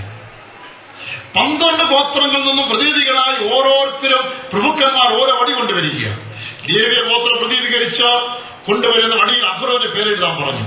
12 വടി കൊണ്ടുവന്നു, ഉണക്കക്കമ്പുകൾ. ഇത് യഹോവയുടെ സന്നിധിയിൽ വച്ചു. സന്ധ്യയ്ക്ക് മോശപ്രകാരം യഹോവ മോശയോട് പറഞ്ഞു, ഞാൻ തെരഞ്ഞെടുത്തവന്റെ വടി തളർക്കും. ഒറ്റ രാത്രി കൊണ്ട് നേരം വെളുത്ത് നോക്കുമ്പോൾ ഉണങ്ങിയ 12 കമ്പിൽ ഒറ്റ കമ്പ് മാത്രം തളുത്തു പൂത്തു ഫലവും കാഴ്ചയിരുന്നു. അത് പിതാവിന്റെ കമ്പായിരുന്നു. ഇത് ഉയർത്തി കാണിച്ചിട്ട് മോശ പറഞ്ഞു, ആർക്കെങ്കിലും തർക്കമുണ്ടോ? ശുശ്രൂഷ ആരാണ് ചെയ്യേണ്ട തർക്കവിനി ആർക്കെങ്കിലും ഉണ്ടോ? ആരും വേണ്ടിയില്ല. ലേവ്യ ഗോത്രത്തെ ഞാൻ ശുശ്രൂഷയ്ക്കായി തിരഞ്ഞെടുത്തിരിക്കുന്നു. അഹ്റോന്റെ കുടുംബത്തെ പൗരോഹിത്യത്തിനായി തെരഞ്ഞെടുത്തിരിക്കുന്നു. ഇനി ആർക്കും തർക്കം വേണ്ട എന്ന് പറഞ്ഞു. തലമുറയ്ക്ക് വേണ്ടി ഈ വടിയോടെ സൂക്ഷിച്ചു വെച്ചേനെ. ശ്രദ്ധിക്കണമേ, ശുശ്രൂഷയുടെ മാഹാത്മ്യം. ആര് ശുശ്രൂഷ ചെയ്യണം, എങ്ങനെ ചെയ്യണം, ശുശ്രൂഷയുടെ മാഹാത്മ്യം അടുത്ത തലമുറയ്ക്ക് നാം പങ്കിട്ട് കൊടുക്കേണ്ടതാണ്. അവിടെ പുസ്തകം 33-ാം അധ്യായം 8 മുതൽ 10 വരെ വായിക്കുമ്പോൾ അവിടെ ലേവ്യരെ ദൈവം തെരഞ്ഞെടുത്ത് എന്തുകൊണ്ടാ എന്നൊരു വിശദീകരണം കൊടുക്കുന്നുണ്ട്. അഹരോനെ പ്രവർത്തിച്ചുകൊണ്ട് തെരഞ്ഞെടുത്തതിന്റെ വിശദീകരണം ഉണ്ടായിരുന്നു. ഈ 12 ഗോത്രങ്ങളിൽ ലേവ്യ ദൈവത്വത്തെ മാത്രം നടക്കാൻ എന്താണ് വിശേഷത, എന്താണ് കാരണം? പൊക്കമാണോ, വണ്ണമാണോ, സൗന്ദര്യമാണോ, വിദ്യാഭ്യാസമാണോ? അല്ല, ആരും അറിയാതെ ഒരു പരീക്ഷണം നടന്നു. ഇസ്രായേലൊക്കെയും മോശ വരുന്നത് താമസിച്ചപ്പോൾ വിഗ്രഹത്തെ ആരാധിച്ചു. നോക്കിയപ്പോൾ എല്ലാവരും കളക്കുട്ടിയെ തുള്ളിക്കുകയാണ്. മോശ വന്ന് നോക്കി. മോശയിൽ എല്ലാവരും ഇതിന് പിന്നാലെ പോയോ?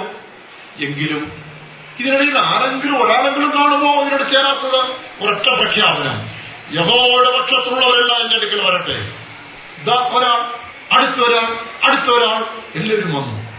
എല്ലാവരും നോക്കിയപ്പോൾ ഒരു പ്രത്യേകത, ഒരൊറ്റ ഗോത്രത്തിൽപ്പെട്ടവരാ വന്നവരല്ല. ഒരു പ്രത്യേക ഗോത്രത്തെ വിളിച്ചില്ല. ഇതിനോട് ചേർത്തവർ, യഹോവയുടെ പക്ഷത്തുള്ളവർ വരട്ടെ. ഒരു പ്രത്യേകത, ഒറ്റ ഗോത്രത്തിൽപ്പെട്ടവർ മാത്രമേ ആ അന്യ ആരാധനയോട് ചേരാത്തവരെ ഉണ്ടായിരുന്നുള്ളൂ. ലേവ്യ ഗോത്രത്തെ തെരഞ്ഞെടുത്തത് വെറുതെയാണോ? അവിടെ കൊണ്ട് തീർന്ന അടുത്ത പരീക്ഷണം. മോശ പറയുകയാണോ, ശരി, യഹോവയുടെ പക്ഷത്താണോ നിങ്ങൾ വന്നത്?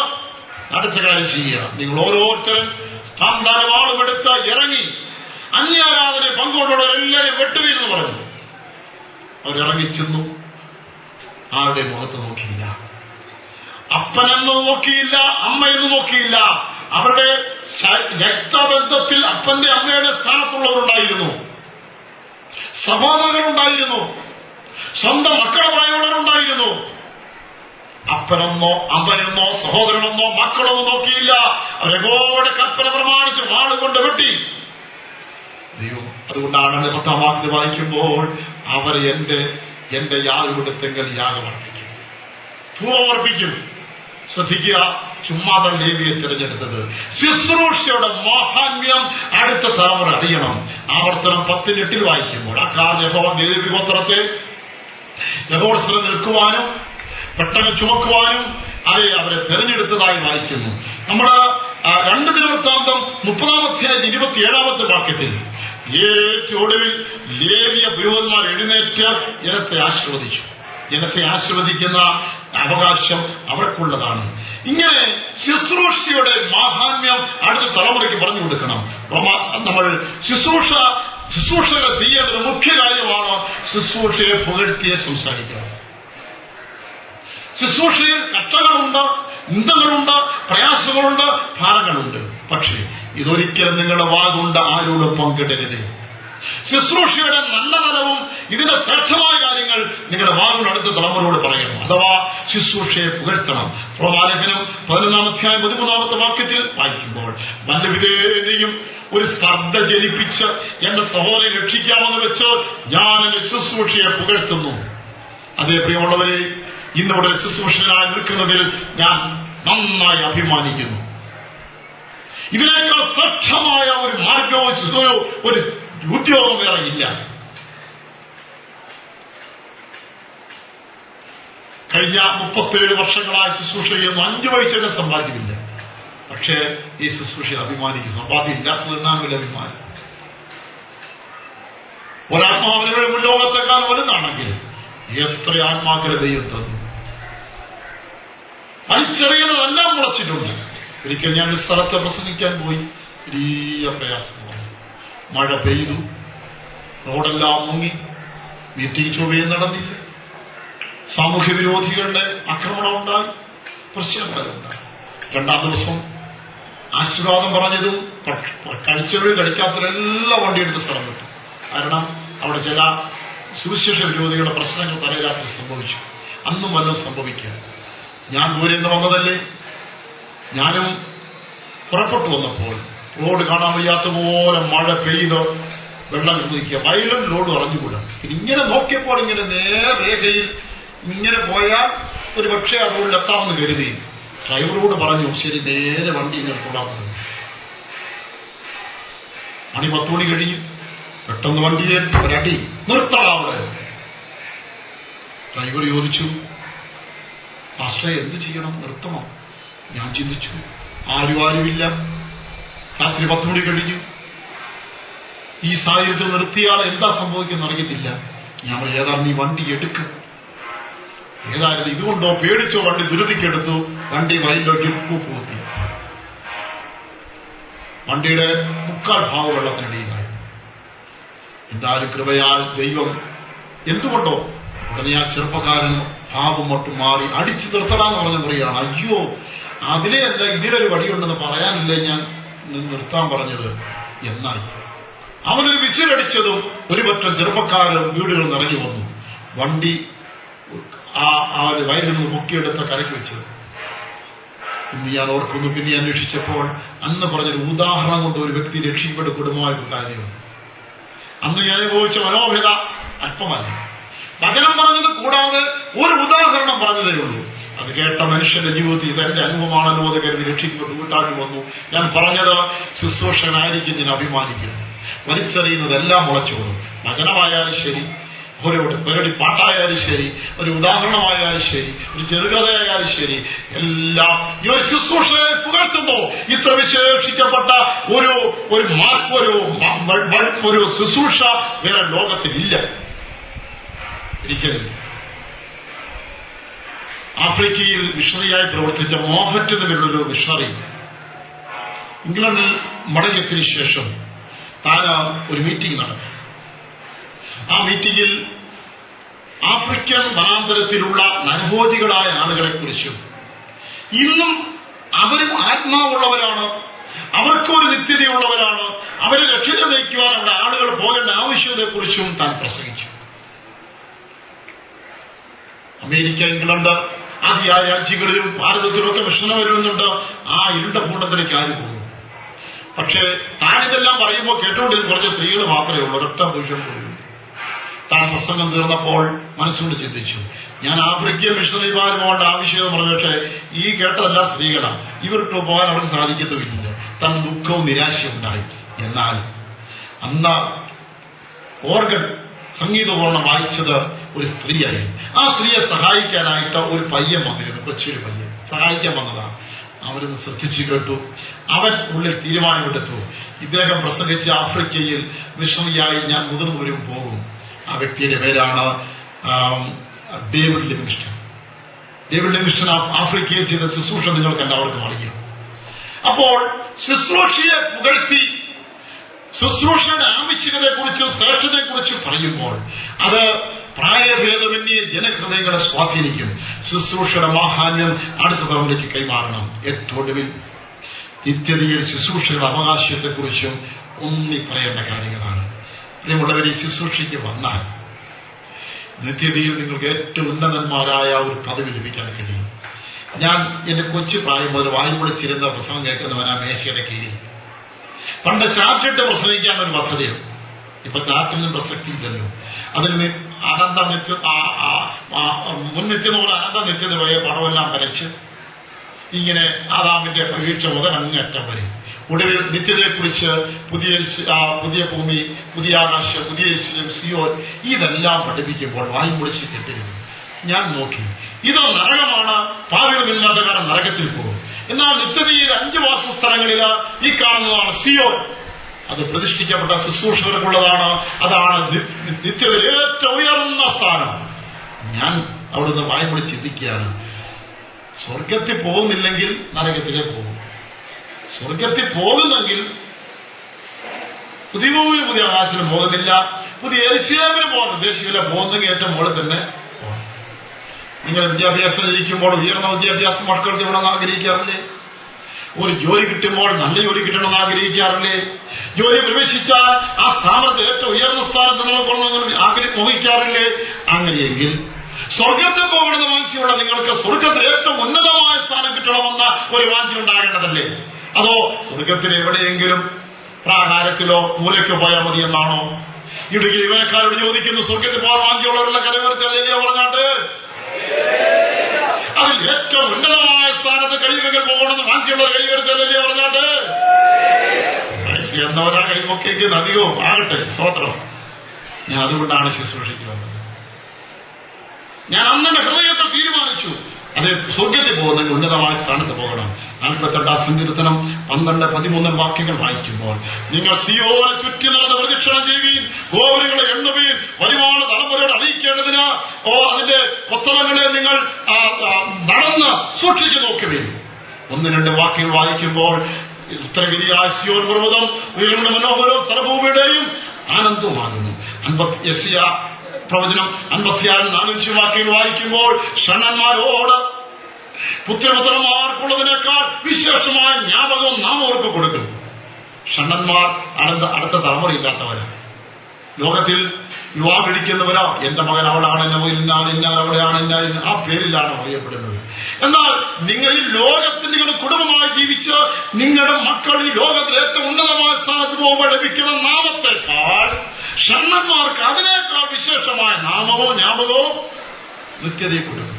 എന്നതുകൊണ്ടാൽ കർത്താവ് വേലയ്ക്ക് വേണ്ടി ഒരു കുടുംബ ജീവിതവും വേണ്ടാന്ന് പറഞ്ഞ് ഇറങ്ങി ഒരു പുറപ്പെട്ടുന്ന കർത്താവ് വേലക്കാർ സുവിശേഷവും നേടിയെടുക്കുന്ന ആത്മാക്കൾ നിത്യതയെ ചെല്ലുമ്പോൾ ഈ ലോകത്തിൽ നിങ്ങൾ 2-4 മക്കളാൽ ലഭിക്കുന്ന മാനത്തെക്കാൾ 1000 മടങ്ങ് മാനവും തേജസ്സും ദൈവത്തിൽ നിന്ന് ശുശ്രൂഷ ലഭിക്കാൻ പോവുകയാണ്. യോഹന്നാൻ 12:26 വായിക്കുന്നത്, എനിക്ക് ശുശ്രൂഷ ചെയ്യുന്നവനെ പിതാവ് മാനിക്കും. മലാക്കി 3:17-18 വാക്യങ്ങൾ വായിക്കുമ്പോൾ, ഞാൻ ഉണ്ടാക്കുവാനുള്ള ദിവസത്തിൽ അവരെനിക്ക് വലിയ നിക്ഷേപമായിരിക്കും. ഒരപ്പൻ തന്നെ ശുശ്രൂഷ ചെയ്യുന്ന മകനെ ആദരിക്കുന്നത് പോലെ എനിക്ക് ശുശ്രൂഷ ചെയ്യുന്നവരെ ഞാനും ആദരിക്കും. വെളിപ്പാട് 1-5 വായിക്കുമ്പോൾ, അവിടെ സിയോൻ മലയിൽ ഭൂമിയിൽ വിലയ്ക്ക് വാങ്ങപ്പെട്ടവരും മനുഷ്യന് വിലയ്ക്ക് വാങ്ങപ്പെട്ടവരുമായ 1,14,000 വിശുദ്ധന്മാർ കുഞ്ഞാടിനോടുകൂടെ പിതാവിന്റെയും കുഞ്ഞാടിന്റെയും നാം എഴുതിയവരായി നിൽക്കുകയാണ്. വെളിപ്പാട് പുസ്തകം 22:1-5 വാക്യങ്ങൾ വായിക്കുമ്പോൾ, നിത്യതയിൽ ആ പഴകുന്ന നദി ഒഴുകുന്നതും ഇരുകരയും ജീവവൃക്ഷങ്ങളും ഒക്കെ വിവരിച്ചു വന്നിട്ട് ഒടുവിൽ ഇങ്ങനെ എഴുതിയിരിക്കുന്നു, അവന്റെ ദാസന്മാർ അവനെ ആരാധിക്കും, അവർ അവന്റെ മുഖം കാണും. സ്തോത്രം. നമ്മുടെ കണ്ണുകളെ നമുക്കടയ്ക്കാം. നമുക്ക് തലമുറയുള്ളതായ നമ്മുടെ ചുമതല നിറവേറ്റുന്നവരായിരിക്കുന്നു എന്ന് നമ്മളെ തന്നെ പരിശോധിച്ചു നോക്കാം. യാക്കോബിൽ ഒരു സാക്ഷ്യം നിയമിച്ചു, തന്റെ മക്കളോട് അറിയിക്കുവാനായി കൽപ്പിച്ചു. ഇന്ന് ഈ മധ്യാഹ്ന വേളയിൽ നമ്മുടെ ദൈവം നമ്മോട് കൽപ്പിക്കുന്നു. നമുക്ക് നമ്മുടെ ദൈവത്തെ അടുത്ത തലമുറയ്ക്ക് പരിചയപ്പെടുത്തി കൊടുക്കാം. നാം മുൻപറ്റിയ ഈ കർത്താവിനെ, ഈ യേശുവിനെ തലമുറയിൽ പിൻപറ്റട്ടെ. നമുക്ക് ദൈവം ചെയ്തതായ അത്ഭുതങ്ങൾ, അടയാളങ്ങൾ, ആ ഉപകാരങ്ങൾ അടുത്ത തലമുറയോട് ഒന്നും മറച്ചു വയ്ക്കാതെ നമുക്ക് പങ്കുവയ്ക്കാം. നാം കേട്ടതായ വചനവും ദൂതും, ഇന്ന് പകരക്കാലം കേട്ടതായ ദൂതും, ഇന്നലെ വൈകിട്ട് കേട്ടതും ഒക്കെ, ഈ ദിവസം കേട്ടതും ഒക്കെ അടുത്ത തലമുറയോട് നമുക്ക് പങ്കുവയ്ക്കാം. മക്കളോട് പറയാം, ശാസ്ത്രക്കാരോട് പറയാം, അയൽവാസിയോട് പറയാം. നല്ല കാര്യങ്ങൾ മാത്രമല്ല, ഒരു പക്ഷേ ദൈവം നമ്മളെ ശാസിച്ചോ ശിക്ഷിച്ചോ അതും പറയാം. എന്തുകൊണ്ടെന്നാൽ അവര് നാം വീണ തെറ്റിൽ അവര് വീഴാതെ അവര് ദൈവത്തിന് നിർമ്മലരായി ജീവിപ്പാൻ ഇടയായി തീരും. ഇനി ദൈവത്തെ ഭയത്തോടെ ഭക്തിയോടുകൂടെ സേവിക്കട്ടെ. അനേക വിശുദ്ധന്മാരുടെ വിജയകരമായ അന്ത്യം അറിയാമല്ലോ സഹോദരങ്ങളെ. നിങ്ങളത് അടുത്ത തലമുറയോട് പറഞ്ഞു കേൾപ്പിച്ചാട്ടെ. ശ്രേഷ്ഠന്മാരായ അനേക വിശുദ്ധന്മാർ മരണയോർദാനെ വിജയകരമായി കടന്ന് കനാനെത്തിച്ചേർന്നതിന്റെ ചരിത്രം നമ്മുടെ മുൻപിലുണ്ട്. അതൊക്കെയും നമ്മുടെ തലമുറയോട് പങ്കുവെക്കുന്നവരായി തീരാം. ഈ ശുശ്രൂഷയുടെ ബാഹ്യം നമുക്ക് നമ്മുടെ യുവതലമുറയോട് നമുക്ക് പങ്കിടാം. ഈ ശുശ്രൂഷയുടെ നിത്യത ലഭിക്കുന്ന അത്യുന്നതമായ മാനവും പദവിയും പ്രതിഫലങ്ങളും നമ്മുടെ തലമുറയോട് പറയാം. എന്റെ സമയത്ത് ഈ നമ്മളെ തെരഞ്ഞെടുത്തത് വിളിച്ചതോ ഒരു സാക്ഷ്യം വഹിക്കാൻ വേണ്ടിയാണ്, നമ്മുടെ ആയുസോടെ വച്ചിരിക്കുന്നതിന് വേണ്ടിയാണ്. നമ്മളെക്കാൾ പ്രായം കുറഞ്ഞ എത്ര പേര് ലോകം വിട്ട് കടന്നുപോയി. ഇന്ന് നമ്മുടെ ആയുസിനെ ദീർഘമാക്കി പല ആപത്തിൽ വിടിവിച്ചു, അവിടെ വിടിവിച്ചു. രോഗത്താൽ മരണത്തോടെടുത്തപ്പോഴും വീണ്ടും ജീവിപ്പിച്ച് ഭൂമി വെച്ചിരിക്കുന്നത് വലിയ പ്രവൃത്തിക്ക് വേണ്ടിയാണ്. ഒരു തലമുറയിൽ വളർത്തിയെടുക്കുവാൻ, അതിനുവേണ്ടി നമ്മുടെ ജീവിതങ്ങളെ സമർപ്പിക്കാൻ കർത്താവിനായി യേശു വരുവാൻ താമസിക്കുന്നില്ല. നമ്മുടെ തലമുറ നമ്മളെക്കാൾ ശ്രദ്ധ ഒരു തലമുറയായി തീരട്ടെ. അല്ല, കർത്താവ് പെട്ടെന്ന് വെളിപ്പെടുന്നെങ്കിൽ നാം നമ്മുടെ തലമുറയും ഈ ദൈവത്തെ പൂർണ്ണഹൃദയത്തോടെ സേവിച്ച് എതിരേൽപ്പാൻ ഒരുങ്ങി നിൽക്കുന്നവരായി തീരട്ടെ. അതിനാൽ ദൈവം നമ്മളെ സഹായിക്കുന്നു.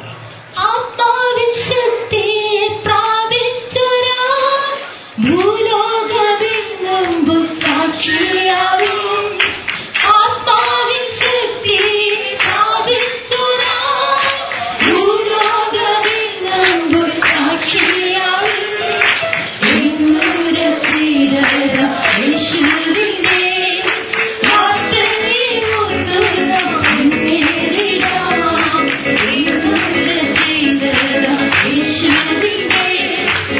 പാർത്ത്